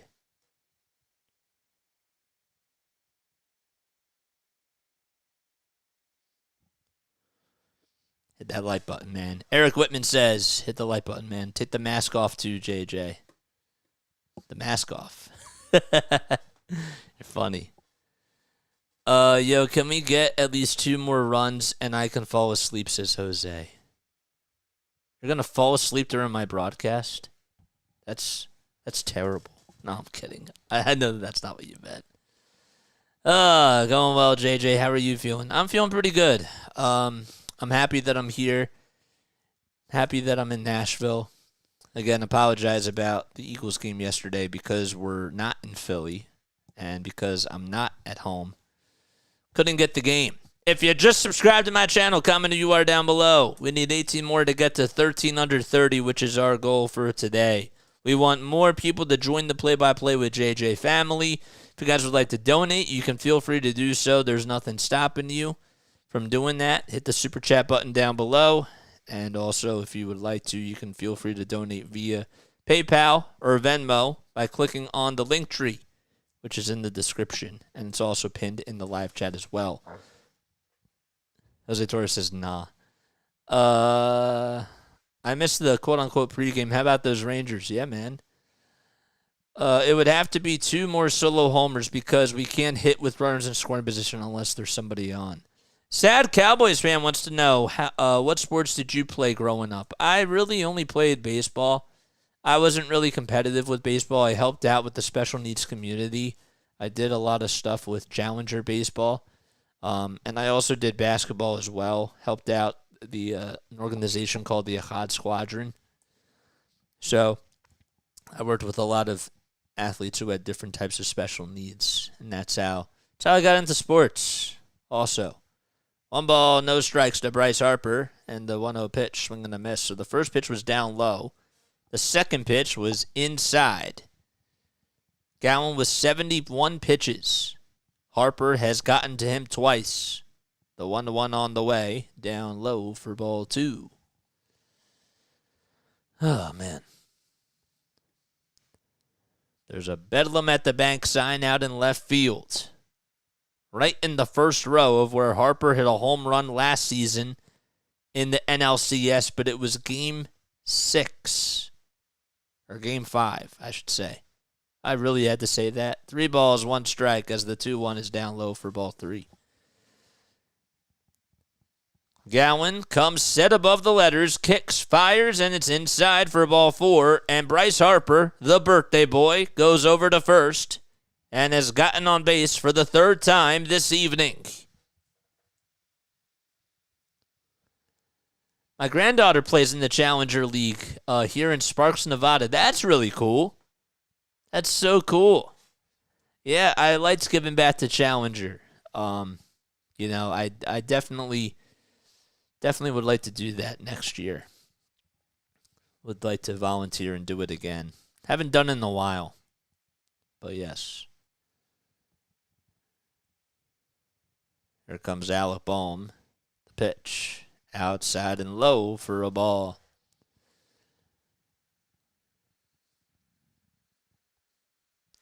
Bohm got hit by a pitch. He's 0 for 1 tonight.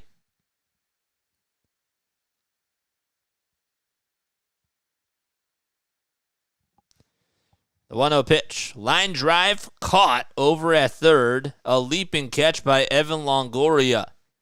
And the 27-year-old lines out to his counterpart over at third for out number 1. Gloria's like, I still have a little bit left in the tank. And Bryson Stott's coming up to the plate. A runner at first. The pitch. It's taken in there for a strike on the outside edge of the plate. So Stott is due up. He's also 26 years old. He's 6'3", 200 pounds as well. Batted .280 in the regular season, had 15 homers and 62 RBI, as well as 31 stolen bases. The 0-1, it gets away from Marino, and going over to second, advancing on the wild pitch, is Bryce Harper. So 1 ball, 1 strike. Zac Gallen on the mound for the Arizona Diamondbacks. He has 78 pitches tonight for the Snakes. And as Stott tried the show bunt on the previous pitch and took it back, it bounced off of Marino's glove and hit the bat stop.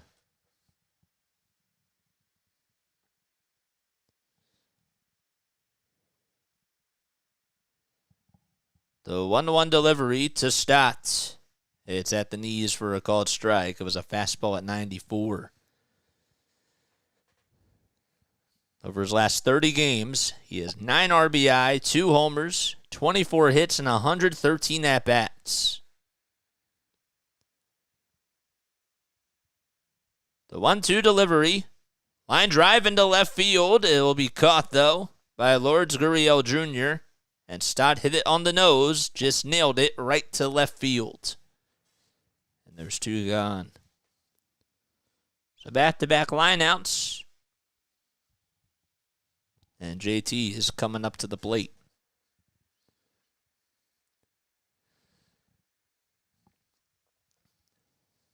Nelson is getting loosened up in the Diamondbacks bullpen.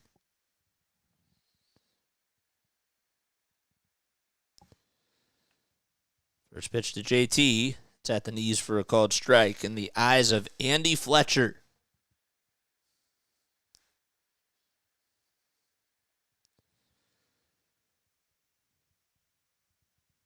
No balls, 1 strike. Harper leads off at second. There's 2 outs in the bottom of the 5th. And Gallen sees Harper dancing off the bag and thought about throwing back over towards the second base area, but decided not to.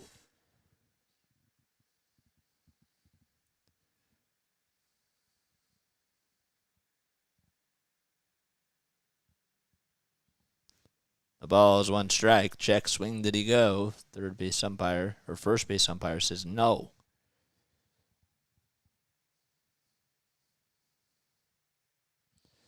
JT at home this season batted .198 with 6 homers and 33 RBI. And on the road, he batted .306 with 14 homers and 30 RBI. There was a whole lot of conversation about how he would perform here at the bank, and he's done a pretty good job as he laces this one out to left field. Harper rounding third. He's going to come in to score. The throw's off the line. The throw back to second to get JT. Not in time. Right on cue, JT delivers. It's 5-0 Philadelphia. So that's an RBI double by JT Realmuto. Harper scores, and JT has just gave the Phillies a little cushion again. There's still 2 outs in the inning, and Zac Gallen just continues to struggle against the mighty Phillies. He hits that one out to left center field and just tore that thing and hit it so sharply it looked like it was a rocket. And Harper just not even looking at Dusty Wathan again and doing a good job at coming home. And JT playing some small ball while he made the nice hit. Here comes Nick Castellanos, first pitch, swing and a miss. So no balls, 1 strike to Castellanos.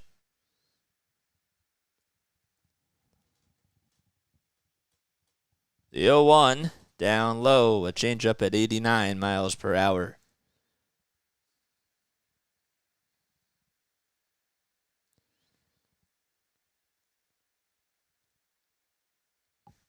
One ball, 1 strike to Castellanos. Gallen looks back at second, now back to the plate, now back to second again. The 1-1 delivery. It's a knuckle curve that's going to get away from Marino, and jogging over to third will be JT Realmuto. They did check his swing to see if he went around, and they say that he did. So the count is 1-2 with a runner now at third base with 2 gone in the top of the 5th inning.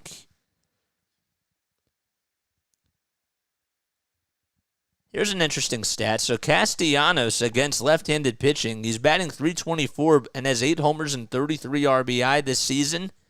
Against righties, he's batting .252 with 21 homers and 73 RBI. The 1-2 pitch. Good take by Castellanos, and that means he's locked in. It was down low, and it was a knuckle curve that was headed towards the dirt. With a runner at third this season, he's batting .286 with 8 RBI. It's 2 for 6 in that situation. The 2-2 delivery, swing gonna miss, and Castellanos strikes out on a knuckle curve. That time he got fooled. And the inning is over. JT Realmuto, though, comes through and gets an RBI base hit out to left field. Phillies have extended their lead 5-0, and we go to the top of the 6th in Philadelphia.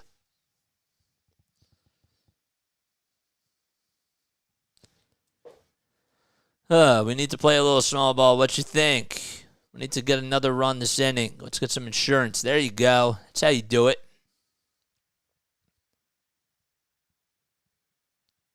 Three likes away from 100, man. Come on, mods. Make sure that you guys tell people to like and subscribe.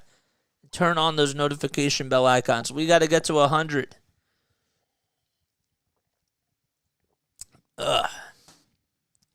Also spread the word and tell people that they got to come on here, man. Once Rhino actually raids too, because I know that Rising Rhino is going to raid on here, that'll be a perfect time for us to reach 100 likes. 18 more subscribers till we get to 1,330 subs. Yes, another run this inning. We've already had over 1,100 people tune in, so that's pretty awesome. That is pretty sick. Sherry's praise list. Hopefully we're on the praise list. Hopefully you all are on the praise list because you're all part of the play-by-play with JJ family.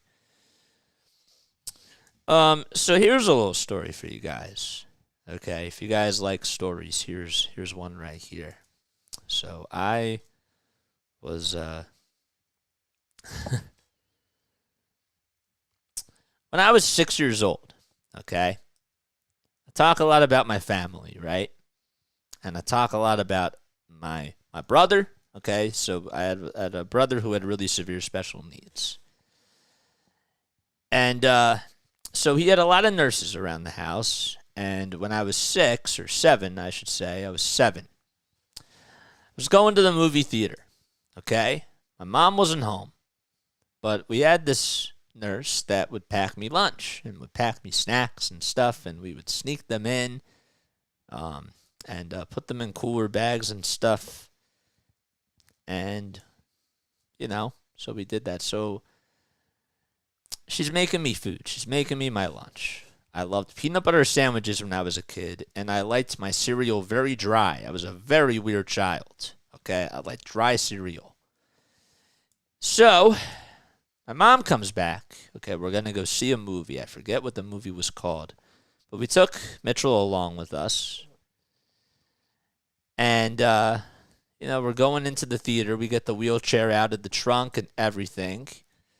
And then we go inside. Okay? Show the movie theater people our tickets. And Zach Wheeler's going back out there to pitch the 6th inning. The first pitch to Longoria is inside for ball 1. So we're at the theater. We are ready to sit down. Then we sit down and watching the previews. And I want my snacks. I want my lunch. It's 1 ball, no strikes. Wheeler comes set at the letters, kicks, fires, and that's at the knees for a strike. So, my dad passes me my snack, okay? My dad then passes Alyssa her snacks, and my mom gets her snacks too. The 1-1, it's up high for ball 2. I go to eat my snack, okay? Take the first bite. This doesn't taste right. Take the second bite. This doesn't taste right either. The 2-1, grounder hit out to left field for a base hit. Marsh gets to it. He'll backhand it. He'll throw over to second base, and Longoria stays over at first. So anyhow, we put the flashlight on, And we find out that it was not Cocoa Puffs, which is what I really liked. The nurse who packed me my lunch, remember how I said I like dry cereal? The nurse that packed me my dry lunch packed me dog food. It was dog food. And I immediately went to the bathroom, spit everything out. Of course, we threw away the dog food. Actually, no, we didn't. We saved it because, like, you got to save the dog food. But, like, of course, we put it all away. But my mom could not stop laughing. My dad's like, what the heck's going on? And that was that. That's how JJ had his first type of dog food there. No balls, one strike. Geraldo Perdomo's up at the plate. The 0-1 pitch. Fly ball, it's it out to right field. It's carrying, going back towards the track, and it's gone. So a 2-run home run by Geraldo Perdomo. It's his second homer of the postseason, and it's now 5-2 Philadelphia. Went 345 feet, and Zach Wheeler gave that one up. So, hopefully you guys enjoyed that story. Yeah, that's how I had dog food, because the nurse packed me dog food instead of Cocoa Puffs, which is what I wanted. Roro.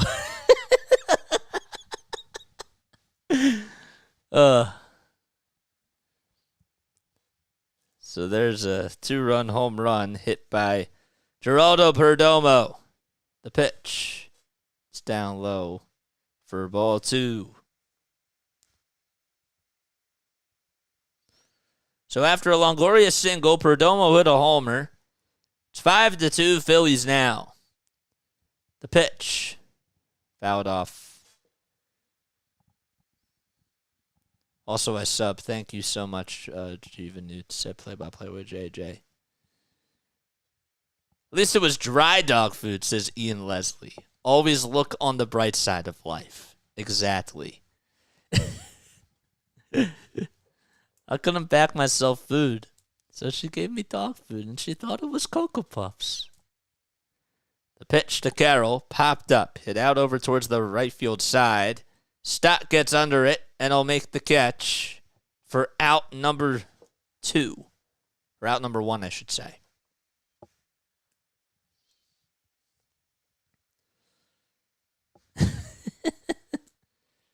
You now have that song stuck in my head. Oh, the Scooby-Doo song? Of course. Surprised Carroll didn't steal a bag, says Goodwill version of Ratatouille. I'm with you on that.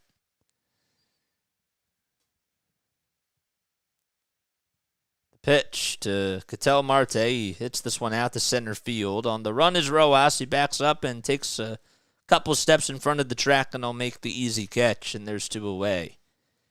In the top of the 6th.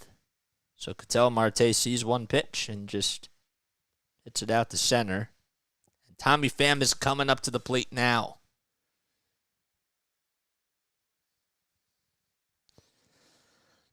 Two outs in the top of the 6th. Nobody on. Diamondbacks got 2 runs back on a 2-run home run by Geraldo Perdomo. The pitch.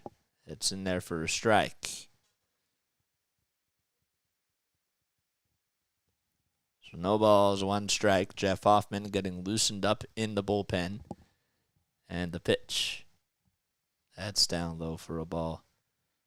Raggy. Raggy?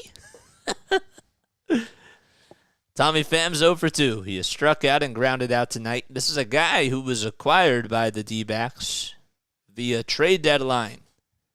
And he has certainly made a big difference in this lineup. A 1-1 inside for ball 2. 2 balls, 1 strike. 2 outs, nobody on in the top of the 6th inning. The next pitch, down low for ball 3. Maddie says, I hope that the nurse didn't give someone the wrong medication.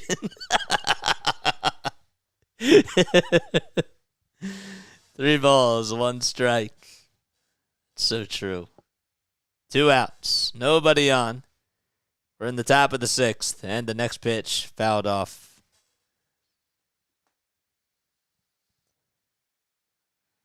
We just hit 100 likes. Let's go. Nice. Awesome job. So Zac Wheeler on the mound for the Phillies. It's 3 balls, 2 strikes. We're in the top of the 6th. 80 pitches by Wheeler. Nobody on, 2 outs. The payoff delivery by Wheeler. Swing and a pop-up. It's hit out towards the infield, over towards the third base side in fair ground. Bohm has it and just shies towards the infield grass, and he'll make the easy catch, and the inning is over. Bottom of the 6th we go in Philadelphia.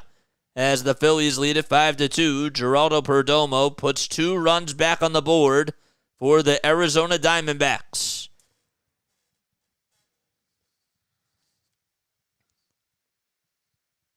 Okay. JJ, did the nurse get fired? What was the deal with the dog food?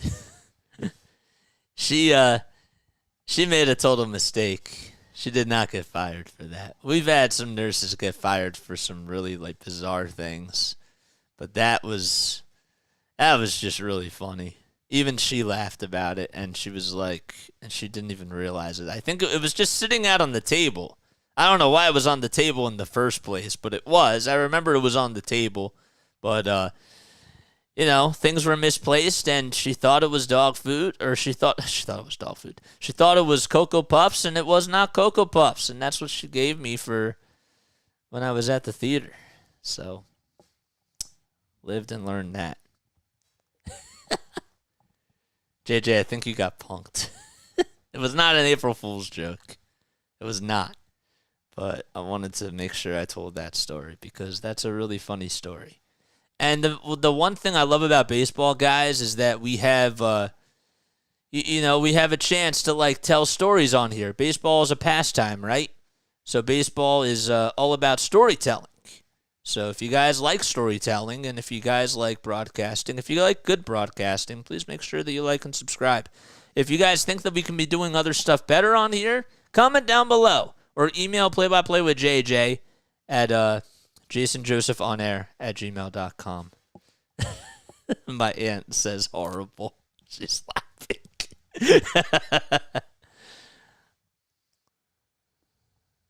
I saw the clip of you eating dog food on Ridiculousness. What does dog food taste like? It's pretty hard to describe. I was also very young, so I don't necessarily remember the taste, and I don't really think I want to remember the taste, but it was definitely peculiar, I guess. I guess that's a good adjective. There we go. Cheers. Let's have some water. If you guys have not done so, actually, there's a video of Vince Scully, okay? I've been watching some clips about Vince Scully because, of course, I listened to him growing up when I had MLB Network, and I listened to him do Dodgers games, but he always had a funny way of telling stories. Kyle Nelson is on the mound for the Diamondbacks. He's 7-4 this season with a 4.18 ERA, and he'll face Marchier, and the first pitch is down low for a ball. He was calling a Dodgers game one time, and it was the Dodgers against the Cardinals. And he, as the 1-0 pitch is popped up, hit over towards the third base side, and that goes out of play. The one cool thing was that he just had a nice way of saying the story as the pitch was going on, but you weren't even focusing on the game. You were just mesmerized by the story because he could tell any story and make it really funny, and he was very creative. The 1-1 pitch, slow roller, hit over towards the first base side. Walker has it, and he'll take it to the bag, and there's one gone. So it's 5-2 Phillies. Kyle Nelson's in the ball game for Zac Gallen.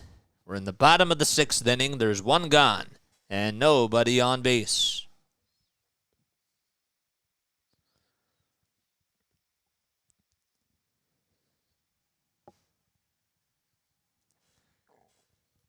So 1 out in the bottom of the 6th. There's the Phillies manager, Rob Thomson. Yohan Rojas, who doubled his last time up, will take a strike at the knees. It's 1 for 2. He's doubled today. Also grounded out to second. in the second. The pitch at the knees for a called strike. But yeah, storytelling is an art in itself. And some people can do it really, really well. And that's the one thing that we're trying to get reps with on here too, as the 0-2 is down low for ball one. So that Zach Wheeler was heading back towards the tunnel. Don't know what that means. If somebody could be on this case, I'd really appreciate that. The 1-2 pitch, grounder, hit over to third base, gobbled up by the third baseman Longoria, and he throws over to first, and it's in time. So Kyle Nelson gets 2 outs already, both on ground balls. So here comes Kyle Schwarber to the plate. He teed off in the first, off of Zac Gallen, along with Bryce Harper as well. The Broad Street Bombers have been doing everything that they possibly can against the Diamondbacks pitching staff. 2 outs, base is empty. We're in the bottom of the 6th. Phillies lead at 5-2. First pitch to Kyle. It's down low and outside for a ball.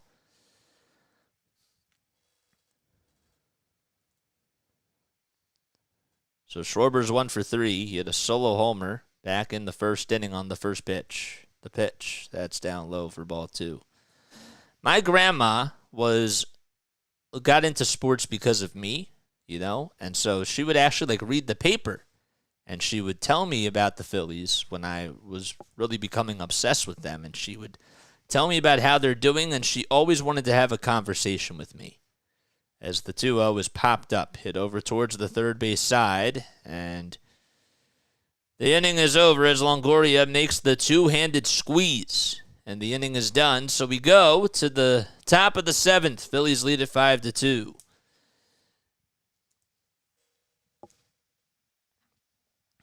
All right, we'll save that story for a little bit. All right, we'll save that story for a bit. Okay, so we go to the top of the 7th. Okay, Phillies are up 5-2. If you guys are new to the channel, first of all, make sure you like and subscribe and turn on those notification bell icons so that way you know when I upload. Yes, so what we do in the top of the 7th is we ask a Phillies trivia question. If you get the question correct, you'll hear this. If you get the question wrong, you will hear this. Okay, all right, so I don't know, again, why this window capture is off tonight, but it is. And it really just frustrates me. Okay. All right. So tonight's Phillies trivia question, okay, is the following. So who was the only reliever that has ever won the NL MVP and was a Philly? Who was the only relief pitcher that won the NL MVP and was a Philly? Comment down below. Also hit that thumbs up button and subscribe to the channel as we go to the top of the 7th inning. So comment your answers, and again, if you get it right and if you get it wrong, those are the sound effects that you'll hear. So I want to hear what your thoughts are. Comment. Let's take any guessers. Anybody want to try to swing for the fences first? Are you going to strike out or are you going to hit a home run? You strike out by not answering. You ground out or pop out if you get it wrong. Tug McGraw. That's incorrect. Christopher Kelly grounded out because that was a pretty good try. You hit it sharply, but it was just over to Alec Boehm. Tug McGraw again, says Eric Whitman. He probably just didn't get it in time. Nope. Brad. I don't know who Brad is. Oh, Brad Lidge. No. Tug. No. Starts with a B. That's not correct. Not correct. Only one relief pitcher has ever won the National League MVP, and it was a Philly. Who was it? That's what I want to know. MVP. Brad Lidge never won an MVP. Never won an MVP. With the Phillies. With the Phillies. No. Mitch Williams. All right. right, here we go to the top of the 7th. So Sir Anthony Dominguez comes in, and that first pitch is on the outside corner. So do we know what's going on with Zach Wheeler? Steve Bedrosian. Dominguez 5-5 with a 3.78 ERA in the regular season. He throws that one, and the count is 1-1. Steve Bedrosian's incorrect. We'll do one more. One more guess. The 1-1 down low for ball 2. All you guys are grounding out. Carlton, not a reliever. Still one more. Jim Constantine. That's correct. That is correct. Goodwill version of Ratatouille. Congratulations. You got it correct. Let's go. 3 balls, 1 strike to Christian Walker. And the 3-1 pitch way inside for a ball. Rob Thomson wants to was thinking about reviewing something. I don't know what it was. Can I be a mod now? I can't do it right now, my guy. I know that you've been asking for so long, but I'm in the middle of a game, so I can't do it right now. But I will definitely. I'm writing that down because I kept forgetting to do that.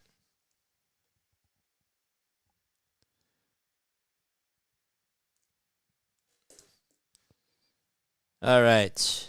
The pitch. Ground ball hit back up the middle, and it gets by Stott. He went a little bit over towards his left side and going over to third base. And they'll have runners at the corners, so Sir Anthony Dominguez in a little bit of a jam right now.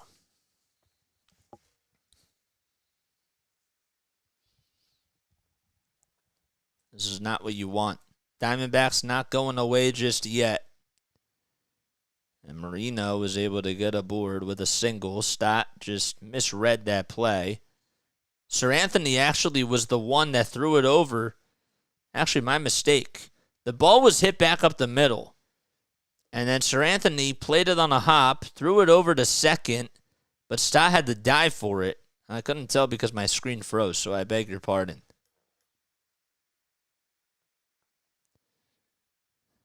There we go. Crazy how that poll was made 7 hours ago. So the count is now, there's runners over at the corners with nobody out. And now Lourdes Gurriel Jr. is coming up. So after Walker walks and Marino singles, Gurriel Jr. is coming up. He's representing the tying run. So the answer, again, was Jim Constantine. Did it in 1950. The pitch by Dominguez, that's down low for a ball. Caleb Cotham making the call to the bullpen. Don't know who's going to get warmed up just yet. So the air was on Dominguez, and rightfully so. The 1-0 to Gurriel Jr. popped up, but it's fouled behind the plate. Gurriel Jr. spent a lot of time with the Toronto Blue Jays, and he's now with the Arizona Diamondbacks, and he's had a pretty good overall season for sure. He's been a guy that has been doing it all offensively. He's batting .262 on the road with 9 homers and 33 RBI. The 1-1, ground ball, hit back up the middle. Stott has it, flips it back over to first, and it is dug out by Harper. It was a line drive hit over to Stott, and that's going to go down as a 4-3 double play. They're thinking about putting the headsets on as Jeff Bannister is going over to the headsets, and the Diamondbacks will challenge the call. So Stott made a pretty nice catch and just threw it back over to first base to get the runner out by force. But they are going to challenge this to see if the call is correct. Regardless, there's one out. And that is should be ruled safe, so the call should be overturned it should be overturned, so it should just be a line out to second. So Marino was just able to get back to the bag.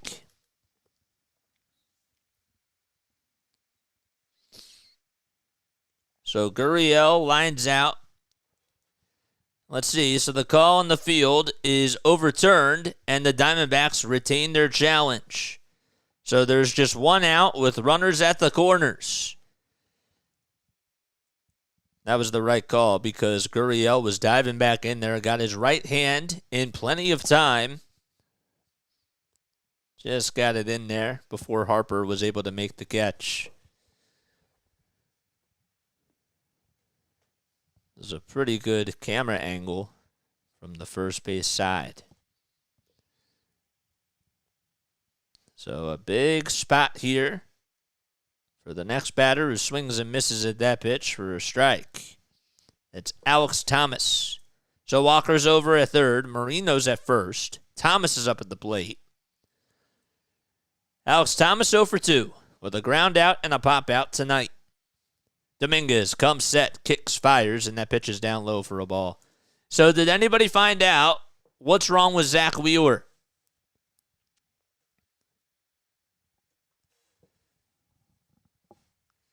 One ball, one strike. Dominguez again gets set above the letters, kicks, fires, and the pitch. Swinging a grounder, hit over towards the first base side, and that's going to be foul. What's up, Adam? Thanks for coming on here, man. Appreciate it. Any updates on Zack Wheeler? Please comment down below. I can't look at socials right now. One ball, two strikes. Dominguez comes set above the letters, kicks, fires. It's inside for ball 2. What's up, Adam? All right, 17 more subs until we get to 1,330. Miguel Castro is warming up in the pen for the Arizona Diamondbacks. The 2-2 pitch off the plate and just a little bit outside for ball 3.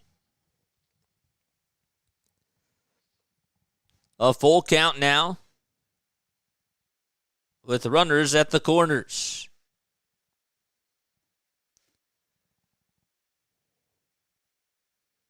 Payoff pitch popped up. It out towards right field. On the run is Castellanos towards his left side, and he'll make the catch. And tagging up and coming in to score is Christian Walker, and it's now a 5-3 game. So the Diamondbacks just keep reeling their way back into this game, and they're not going down without a bite. Someone better be warming up. Again, anybody know what's going on with Zack Wheeler? Tell me yes or no, because I saw him go back to the tunnel. Does anybody know? 2 outs and a runner at first. And Rob Thomson has seen enough. Okay, so maybe I could look it up for myself. So Thompson's going to make a signal to the pen. Don't know who he's going to go to in this situation. But we're in the top of the 7th. Tying run is coming up to the plate. And Sir Anthony Dominguez, his night is done. That's so many opportunities wasted. We need more runs. So nobody knows what's going on with Zack Wheeler. Nobody. I've asked so many people.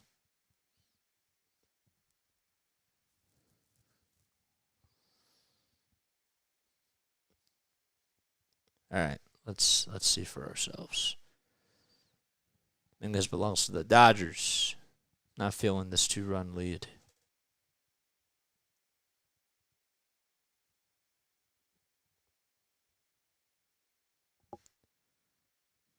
Zack Wheeler has the lowest whip percentage in playoff history. It's not what I asked. I asked what's going on with Zack Wheeler. If anybody knows, please comment down below. I've asked like 7 times.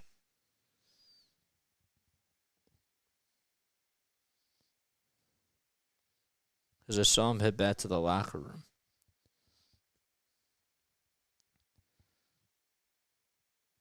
I can't figure out what the heck happened.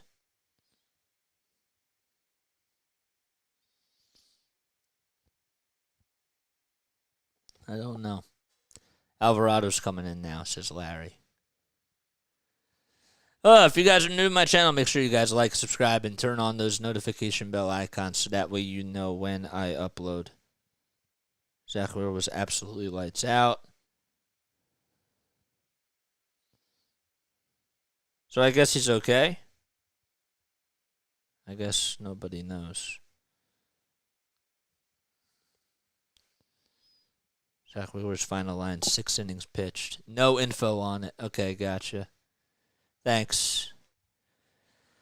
If you guys find any info, just keep me updated and post it down below.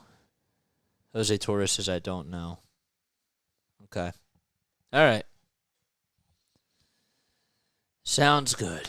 Let's take a sip of water. All right, 17 more subs. Come on, let's get to 13 under 30. Come on.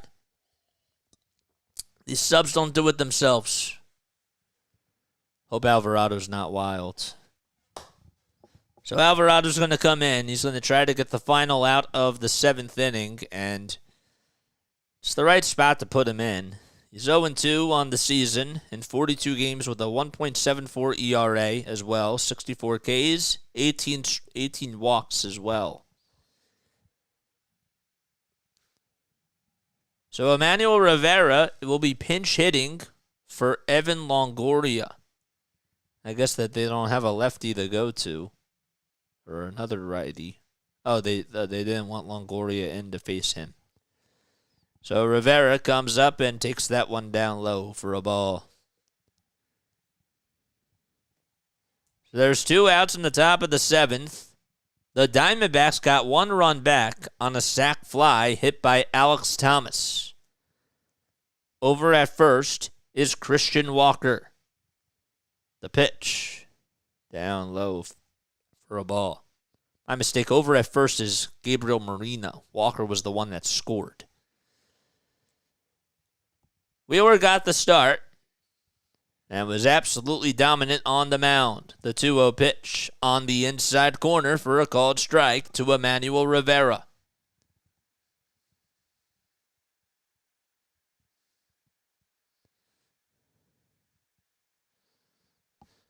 The 2-1 pitch. Down low again and inside for ball 3. Rivera's 27 years old. This is his first postseason at-bat. He's ahead in the count, 3-1 here. The next pitch, swinging a grounder, hit over to shortstop, played on 2 bounces by Turner. He throws over to first, and it's in time, and the inning comes to an end. However, the Diamondbacks get a run back on an RBI sac fly hit by Alex Thomas. We go to the bottom of the 7th. It is stretch time in Philadelphia. All right. Rivera should be in our starting lineup, says Adam Hurley. I wanted to get some more info about him, but I guess I can't. That is what it is, I guess. Ugh. Oh, man. That yawn felt good. How many people do we have on in the chat, guys? Make sure that you spread the word and tell your friends about this channel. Come on. We give you this content for free. We have 109 people on here. 106 likes. If you haven't hit that thumbs up button, what are you waiting for? Hit that thumbs up button, man. Ugh. 109. Okay, good. Let's get 200 people in here. Come on. I want more people to come on and find the channel. But I know other people are probably streaming this too. And it's also a Monday Night Football, but it's also important because it's National League Championship Series. You know what I'm saying? I want us to get to 150 likes. Still have plenty of time. Make that one more to get to 110.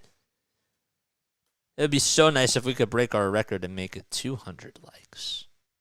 That'd be really, really nice. 108 people on here and 106 likes is a pretty good percentage. Yeah, man. But we have other people that have been coming on that haven't hit that. AC Music 7, what is up? Doing pretty well, my guy. How you doing? Dude, you got to email me. Because, I'd love to talk to you more about intro musics and all that sort of stuff. You have to email me. Email jasonjosephonair@gmail.com. Jiva Newts will post the link in the chat. So, what's our record for likes? I think it's 180. We did that for Game 2 of the NL Wildcard Series, I believe. We just did 110. Let's go. Yes, sir. There we go. No one in the last 3 decades, says Matthew. Oh, man. 3 more insurance runs. Definitely could use some insurance. I definitely...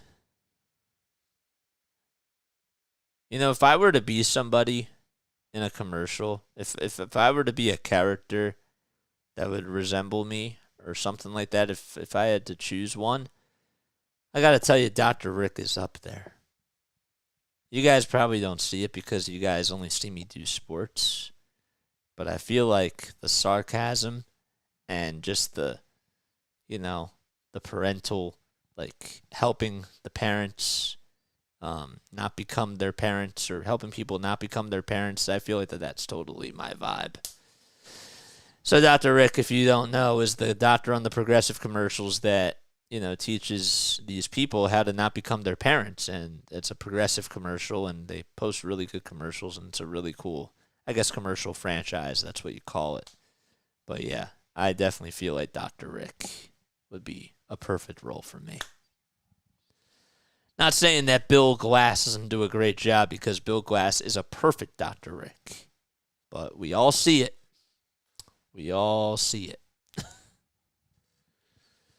Trey Turner's coming up to the plate. We have a bright purple bell with different shades of purple and pink. So Emmanuel Rivera takes over the third base duties at the hot corner for Evan Longoria. And Trey Turner is coming up to the plate. All right. The pitch. It's bunted foul. So that goes behind the plate. Larry says JJ and Old Spice shirtless commercials on a horse. That would definitely not be me. That's definitely not me. The ball is 1 strike. We're in the bottom of the 7th. Kyle Nelson still on the mound for the D-backs. Came on in relief for Zac Gallen. The 0-1 delivery inside. So Turner is the guy that's up at the plate. He's 1 for 3 with a double. The pitch, grounder. It's rolled over towards the mound, and the throw over to first base. It's going to get away from Walker, and it goes out to right field. Turner can fly. He's rounding second. He'll thought about going over to third, but decided to check up on that. So we hit a little dribbler that was right towards the mound, but Marino had to communicate with Kyle Nelson, and Marino got it. The throw was a little bit wild over towards the first base side. It got by Christian Walker, and it went out to right field towards the right field backstop, and there was no chance that Turner was going to get out. So I believe that that's going to be an E2. It should just be a single and an E2 for Trey Turner. Snake time, he says, Estevan. So here comes Bryce Harper. And that pitch is down low for a ball. Bryce has gotten on base all 3 times tonight. He has homered, walked, and singled as well. I'm more like the Mayhem commercial guy. I like that one. Stuff's always happening to me. The pitch down low for ball 2. 2 balls, no strikes. Turner leads off at second. Harper is up at the plate. The pitch up high for ball 3. And you think to yourself that Nelson is just trying to not face Bryce Harper here. And he honestly looks a little scared. Not going to lie. 3-0 pitch. That's on the outside corner for a called strike. So he's able to get that one in there on the outside edge of the plate. I don't usually like to say that, but just from the facial expressions that I see, just looks like it. 3-1, fouled off. Harper wearing his red, white, and blue necklace with the beads on it. Also has his red batting gloves on. Payoff pitch by Nelson. Line drive, foul. It was a screamer that goes over towards the left field side and drifts out of play. Alpone will wait in the on-deck circle. Nelson with 19 pitches. Gets set at the belt, just below the belt actually. Looks back at second, now back to the plate. The payoff pitch. It's popped up in foul ground. Rivera, who's going to get to it? Rivera has it, and he'll make the catch. Right towards the track near the tarp. So Harper, for the first time tonight, is retired as he fouls out over towards third base. And Alec Boehm is due up to bat, so Torey Lovullo will make a pitching change. And Harper loses the battle to Nelson. Give Nelson credit. He was fighting back in that at-bat. It looked like he really did not want to face Harper and just made some really good pitches as he was behind in the count 3-0. And got Harper to fish after a pitch and got under it. All right, pitch and change again as we have another new pitcher coming in for the Diamondbacks.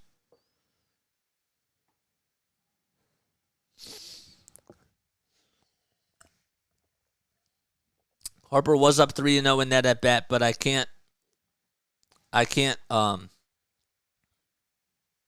yes, like he has to be better, but he's had a pretty awesome day. You know what I'm saying? So like I can't necessarily put the full blame on him. Good night, Shizzy. Thanks for coming on here, man. Estevan, what's up, Estevan? We have a lot of Snakes fans here. I'll definitely be emailing you, buddy. Feeling good about our Phillies, though, says AC Music 7. Yes, sir. Absolutely, man. Jacqueline's here. What's up, Jacqueline? Thanks for coming on. If you guys are new to the channel, the whole story, the whole I guess that shenanigans is the right word. We're still trying to figure out how to grow our vocabulary on here. So, my name is Jason Joseph, okay? Hello. This is Play-by-Play with JJ. I started this channel 10 months ago and have been going at it for 10 months strong. Really, it's been a lot of fun. And we've been doing 76ers basketball, Flyers hockey. Well, we'll start doing Flyers hockey once the baseball season's done. Phillies baseball, and also, Eagles football as well. So it's been a blast doing this. I graduated from Rowan last year. I actually called games for the Delaware Bluecoats, who were the NBA G League affiliate of the Philadelphia 76ers. And I also did some broadcasting for the Wilmington Blue Rocks. They're the high A affiliate of the Washington Nationals. And I learned that even though I had some really cool experiences while I was at school, once I graduated, I interned at NFL Films and I loved it and I thought it was awesome, but I miss putting the headsets on because that's my passion. These are my best friends right here. So we went to a lot of networking events while we were at school and met some incredible broadcasters, including Tom McCarthy, Kate Scott, Tom McGinnis, Jim Jackson, Amy Fadul, and Mark Jackson, and Angelo, and so many other greats. Scott Hansen as well. But Scott Fransky was the one that said to me, with all due respect, how many games of baseball did you do a week? I said only one. As the first pitch is down low and inside for a ball to Alec Boehm. So Miguel Castro's in pitching for the Diamondbacks. And Fransky said, with all due respect, you got to get reps. You got to do this every day. If you want to get better at it, you got to do it every day. The pitch. Line drive caught over at shortstop, and Perdomo couldn't even flip it back over to Marte. And there's 2 outs now. So, Bohm lines out to shortstop, and that's that. But anyhow, that's what made us start doing this. We wanted to grow a brand, and we wanted to start something from the bottom. And as Drake would say, we started from the bottom, and now we're here. Stott comes up and takes that first pitch way outside for a ball. Bryson's 0 for 2 with a walk. AC Music 7 says, I would love to hear your stories about NFL films. Fun times. A really good experience. The 1-0 way outside for ball 2. I had a really good experience. It was really nice. There were 2 studio interns, and I learned that you have to make the most out of what you're given. 2 balls, no strikes, send the 2-0. That's at the knees. Did they signal if that was a strike? It should be a strike. It's a 2-1 count. There it is. It's pretty delayed. A runner at second, and that's Trey Turner. Bryson Stott's up at the plate, the 2-1 pitch. He'll shoot that one towards the first base side, gobbled up by Ketel Marte, and the throw over to first is in plenty of time, and the inning comes to an end. We go to the top of the 8th inning. Phillies lead at 5-3. All right, Bowman Stott are ice cold. Yeah.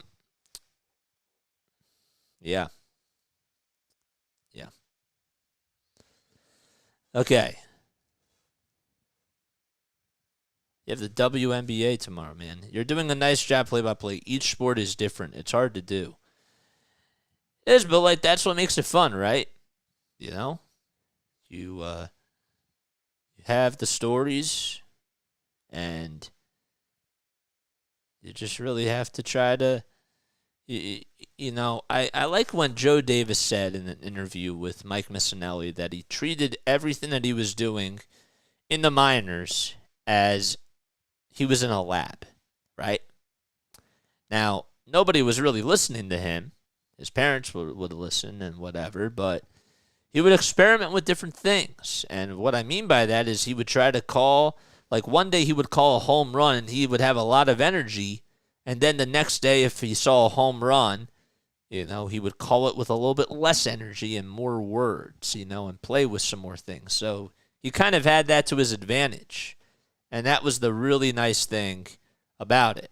So you learn different things from osmosis and through different types of broadcasters. And I've always learned that I have to be a sponge, whether it's with my family and in my personal life or if it's in my career. The one thing about what I have, okay, so I've always been open about this. So I have a metabolic disorder, for those of you that didn't know. Okay, it's called short-chain acyl-CoA dehydrogenase deficiency. That's the whole term. The whole acronym is called SCAD. So I have developmental delays when it comes to learning, and I was always in resource classes when I was in elementary school. I needed physical therapy, occupational therapy, speech therapy. And, I've learned that even though it takes me a little bit of time to understand something, once I understand it, and this is what my first grade teacher always said to me, and even said it to my mom, once Jason understands something, he remembers it forever. And it might take me a little bit of time to remember certain things, like word for word, but once it sticks with me, once you throw it at the wall and you see what sticks, if it sticks, it sticks. That's how it is. So, thank you for listening to my TED Talk. No excuses. We were rooting for you, JJ. You're the man. A 7. Thank you, man. Appreciate it. I'm rooting for all of you, man. You guys are a part of this journey, so we never lose sight of you guys. Alvarado's going to come in. We're in the the top of the 8th, The first pitch is in there for a strike.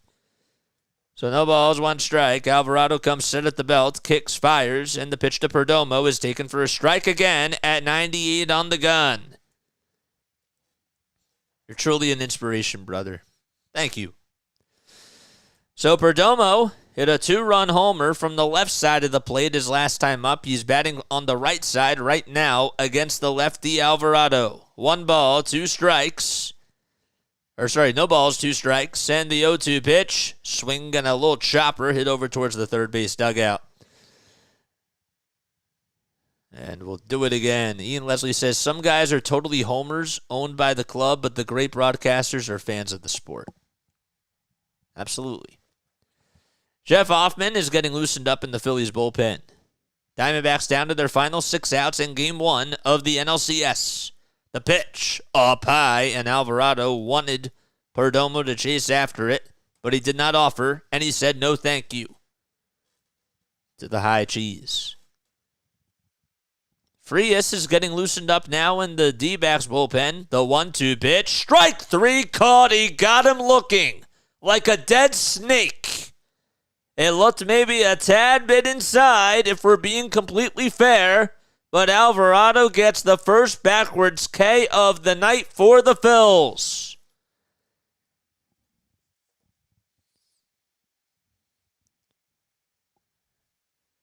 And there's 1 gone in the top of the 8th. Corbin Carroll is coming up. He's 1 for 3, and he hits a little chopper over towards the second base side. Stott has it, throws it on the run, and it's in time. 2 up, 2 down in the top of the 8th. As Carroll grounds out to second, and now Ketel Marte's coming up. And this is why you had him in there to pitch, because it's all lefty on lefty. That's what you got to do. Like a cobra caught in a trance. Yes, sir. I like that. So Marte batting on the right side, the other switch hitter for this Diamondbacks team, and he takes that one way inside at 99 miles per hour. It was a sinker. Make sure you guys like and subscribe and turn on those notification bell icons so that way you know when I upload. The 1-0 pitch, grounder, hit over towards the third base side. It gets through into left field for a hit past the diving stop of Bohm. And there's a 2-out single by Ketel Marte. And the tying run is coming up to the plate. So Tommy Pham is coming up. He has struck out twice. He's 0 for 3. Also popped out to third. That was back in the 5th inning.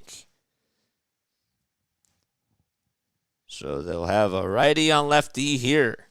Pham against Alvarado. First pitch, a cutter at 93, and it's a called strike.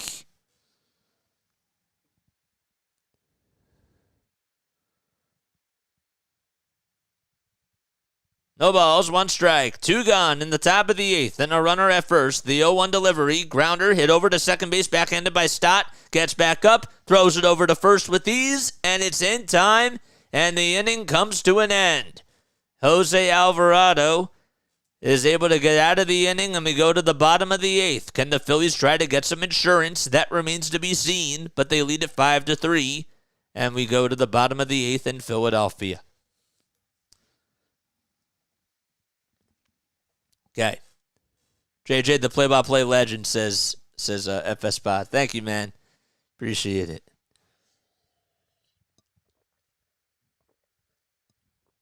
Let's go, says Starfinder. Guys, make sure you guys like and subscribe and turn on those notification bell icons so that way you know when I upload. So, yeah. So, I know that some of you guys just came on here or had no idea that I had a metabolic disorder, but yeah. I don't let that define who I am, and I'm not really afraid to address it because, I was in resource classes, but the whole goal, right, is to just not, talk about something, but also apply it to what we do. And I've always thought that it was really important for me to be open to who I am because it's a part of my identity, and I accept it. And, I know that other people are going through a lot of things out there, and if it can help somebody else, I'm always willing to be a helping hand or be somebody that's, there for other people too, because this is what makes this style of broadcasting so unique is that we get to be personal with one another and we get to have these one-on-one conversations. If you've ever thought about having that one-on-one with Vince Scully or Harry Kalas. I'm not saying that I'm a legend or anything like that. I'm not saying that, but I'm saying that now's the time where you can actually have these conversations with people, and you get to interact with them, and that's what makes this so fresh and so raw and so unique. And I love that about this, because I think that this is what broadcasting is going to be like. So, and I want to show other people that this type of broadcasting is acceptable and it can be done. You know, we're looking at you guys as the color commentators, and we're getting everybody involved. It's participation, you know? That's all it is. JT, Nick, and Marsh are coming up, says Larry. Yes, sir. Make sure you guys hit that thumbs up button and subscribe to the channel. We love each and every one of you and appreciate you all for taking time out of your nights to come on here and join the party and feel like you're a part of something, because that's what it's all about. This is what Red October is, and this is what we love. Let's go. Here comes JT, the first pitch. It's down low and way outside for ball one. So 1 ball, no strike. Luis Frias is up on the mound.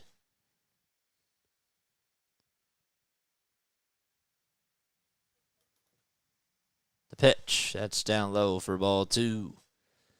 So JT singled, had an RBI single to give the Phillies their 5th run of the game. The next pitch, that's in there for a strike. AC Music says, got me pumped. Let's go.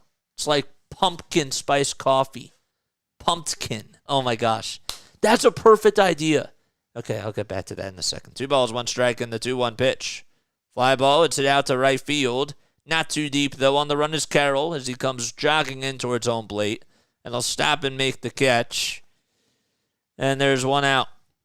Pumpkin spice coffee. If you ever want to have a party or something, it's like a good way to call it. Pumpkin. Are you feeling pumped about this pumpkin party? No. Never mind. Okay. I don't know. That's a Halloween themed type of a party that I thought was a really cool idea. Then I realized when it came out of my mouth, maybe not so much. Sounds very goofy. The first pitch, down low for a ball to Nick Castellanos. So Craig Kimbrell's the guy that's getting loosened up in the bullpen. 1 ball, no strikes. Pumped in spice. I like that.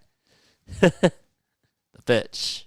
It's a 1-0 count to Castellanos, or a 1-1 count now. Castellanos had a solo homer back in the 3rd inning. The 2nd inning, actually. The 1-1 hit sharply over towards the third base side, but it is caught for out number 2. We have some tongue twisters going, man.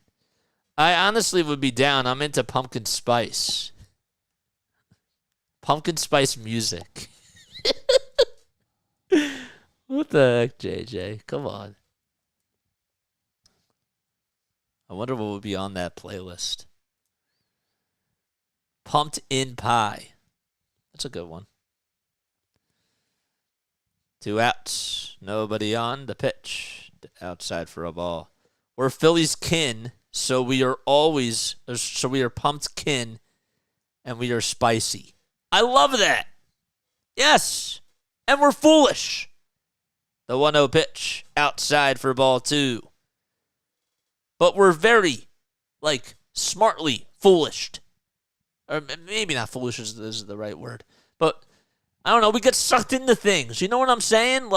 That's the Philly way. We bleed, sleep, and breathe Philadelphia. The pitch. Swing and a miss, so the count is now 2-1. 2 outs in the bottom of the 8th. Brandon Marsh versus Frias. Frias on the mound with 10 pitches so far. The pitch inside for ball 3. We wouldn't be Philly sports without the foolishness. Yes, we wouldn't be Philly fans So the 3 balls, 1 strike. Marsh up at the plate. Frias on the mound.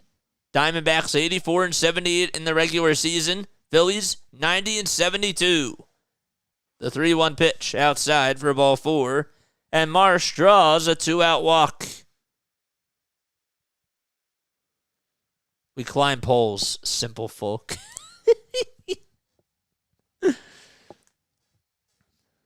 Okay, we got to end the poll. I apologize about not doing that. Oh, boy.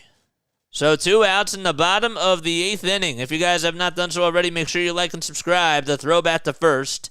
Not in time to get Marsh.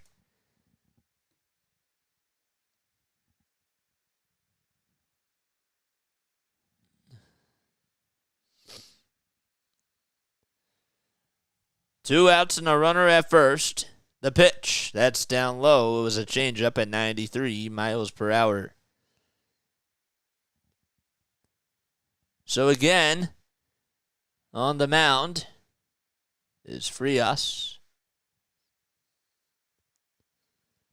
Luis is 25 years old. He's 6'3".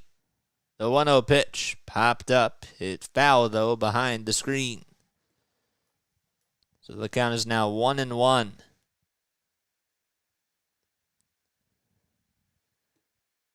He was signed as a non-drafted free agent back on November 24th of 2015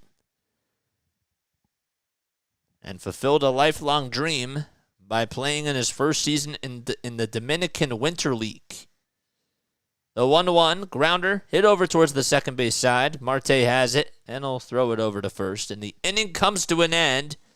So the Phillies looking to take Game 1 of the National League Championship Series and are 3 outs away from doing so. Can they get the job done?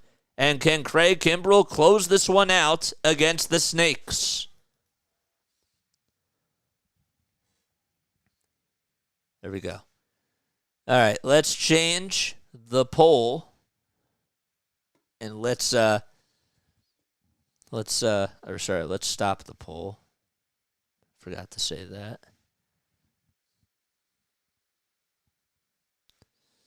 We have 134 votes. Okay, so we're going to end this poll now. Well, Kimbrell's going to have to hold a 2-run lead. I'm with you, man.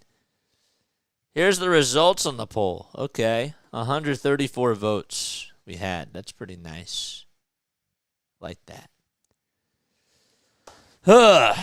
Okay. It was 5-0. Come on, Snakes, says Estevan. Kimbrell makes me nervous. He needs to be lights out. He does. Has to be lights out. Excuse me. Getting a victory here would be absolutely huge. It really would be. So, I think this is going to be a tough series. I actually think it's going to be a good series, and I know a lot of people think that the Diamondbacks don't have a chance. I do. I think that this is probably going to go to 6 games.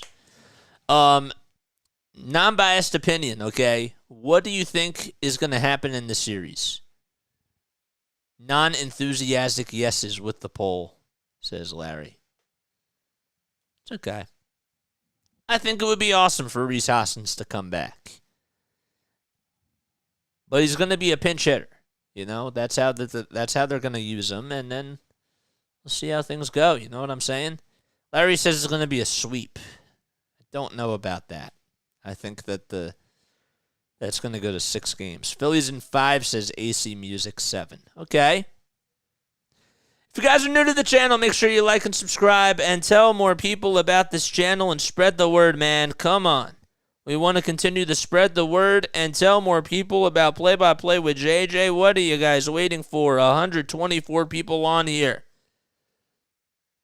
Phillies in 6, says Albert DeHaven. That would be awesome. Diamondbacks were tough in the West Series. Yeah, I'm telling you. I think that the Phillies win in 6. I really do. But I think that every game is going to be close. Tampa Bay Sports says, let's go Phillies. All right, 17 more subs. Let's get to 1,330. Come on, what are we waiting for? So Craig Kimbrell is going to be pitching. He is a 3.26 earned run average, 23 saves in 28 opportunities, 94 strikeouts, and 68 innings on the season. First pitch to Walker, swing and a miss. And Christian Walker got fooled on the high fastball. He's 0 for 2 tonight with a walk and a run scored.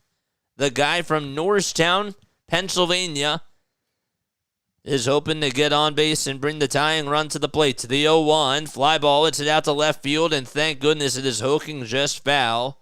And the count is 0-2. A long foul, that is.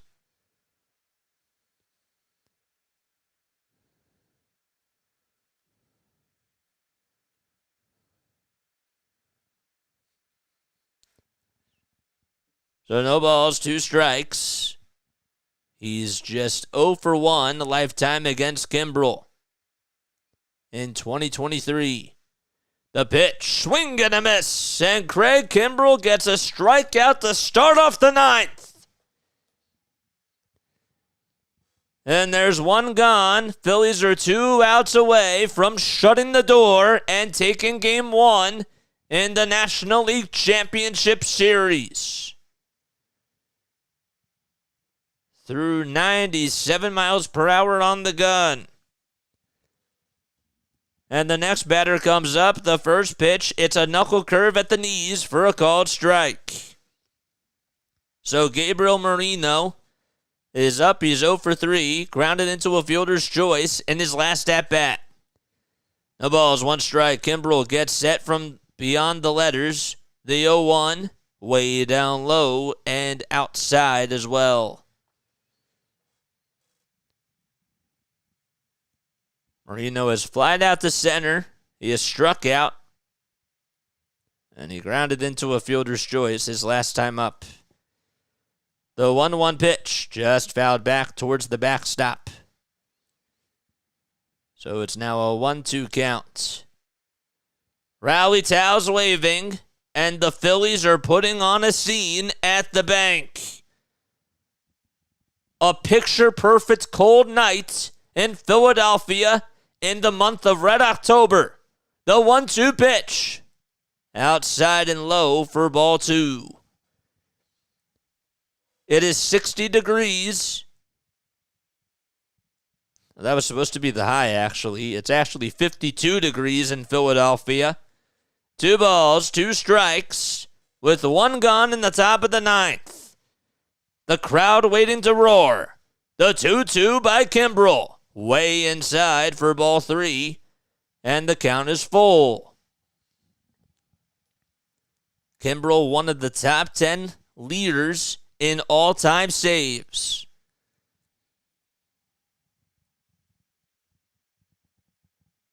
You can hear a whistle, a loud whistle, of Philly fans at the bank. Just chanting and cheering, let's go Phillies. The 3-2, that's fouled back. So 9 pitches in this inning so far for Craig Kimbrell. He's looking to win the battle here against Moreno. The payoff pitch, and it's outside, and he does not come up successful. And the tying run is coming up to the plate as Kimbrell walks Moreno as he gets on base for the 2nd time tonight. And Lourdes Gurriel Jr. is coming up representing the tying run.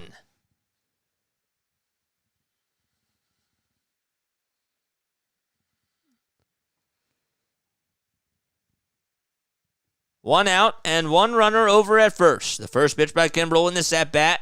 It looked like it was a strike, but it's just a little bit off the plate in regards to Andy Fletcher. Gurriel's 0 for 3. He lined out in his last at-bat.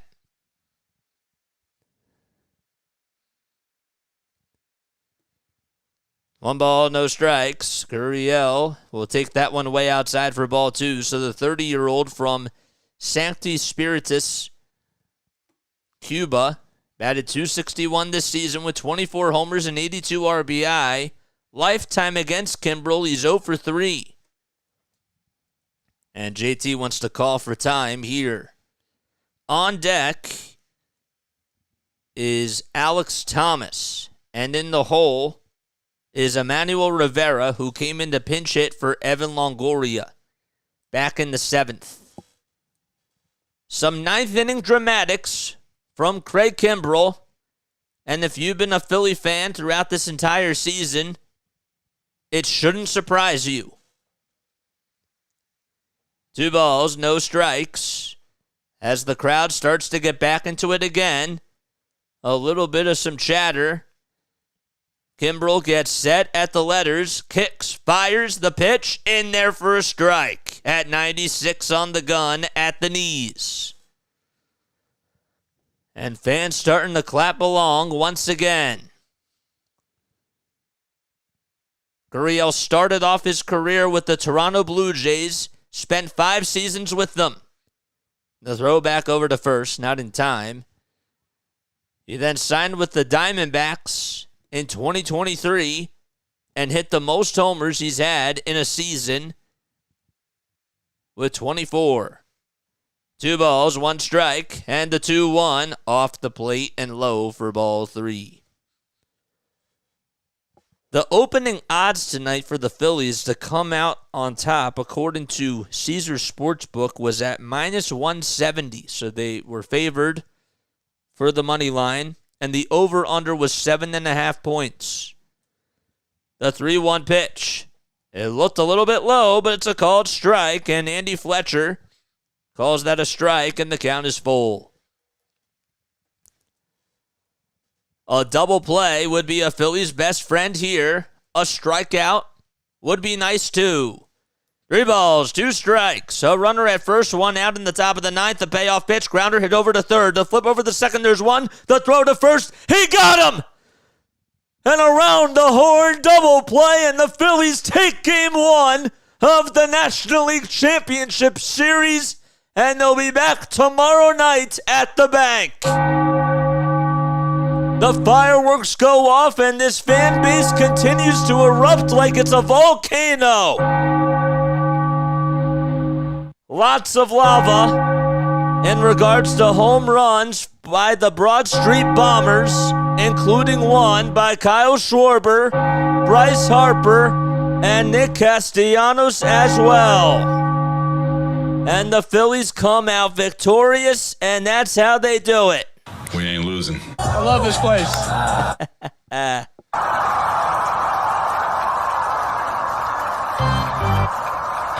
It's 46,020.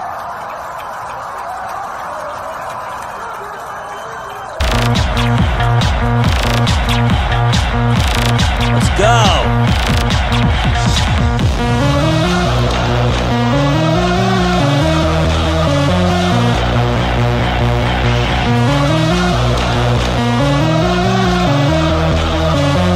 They won!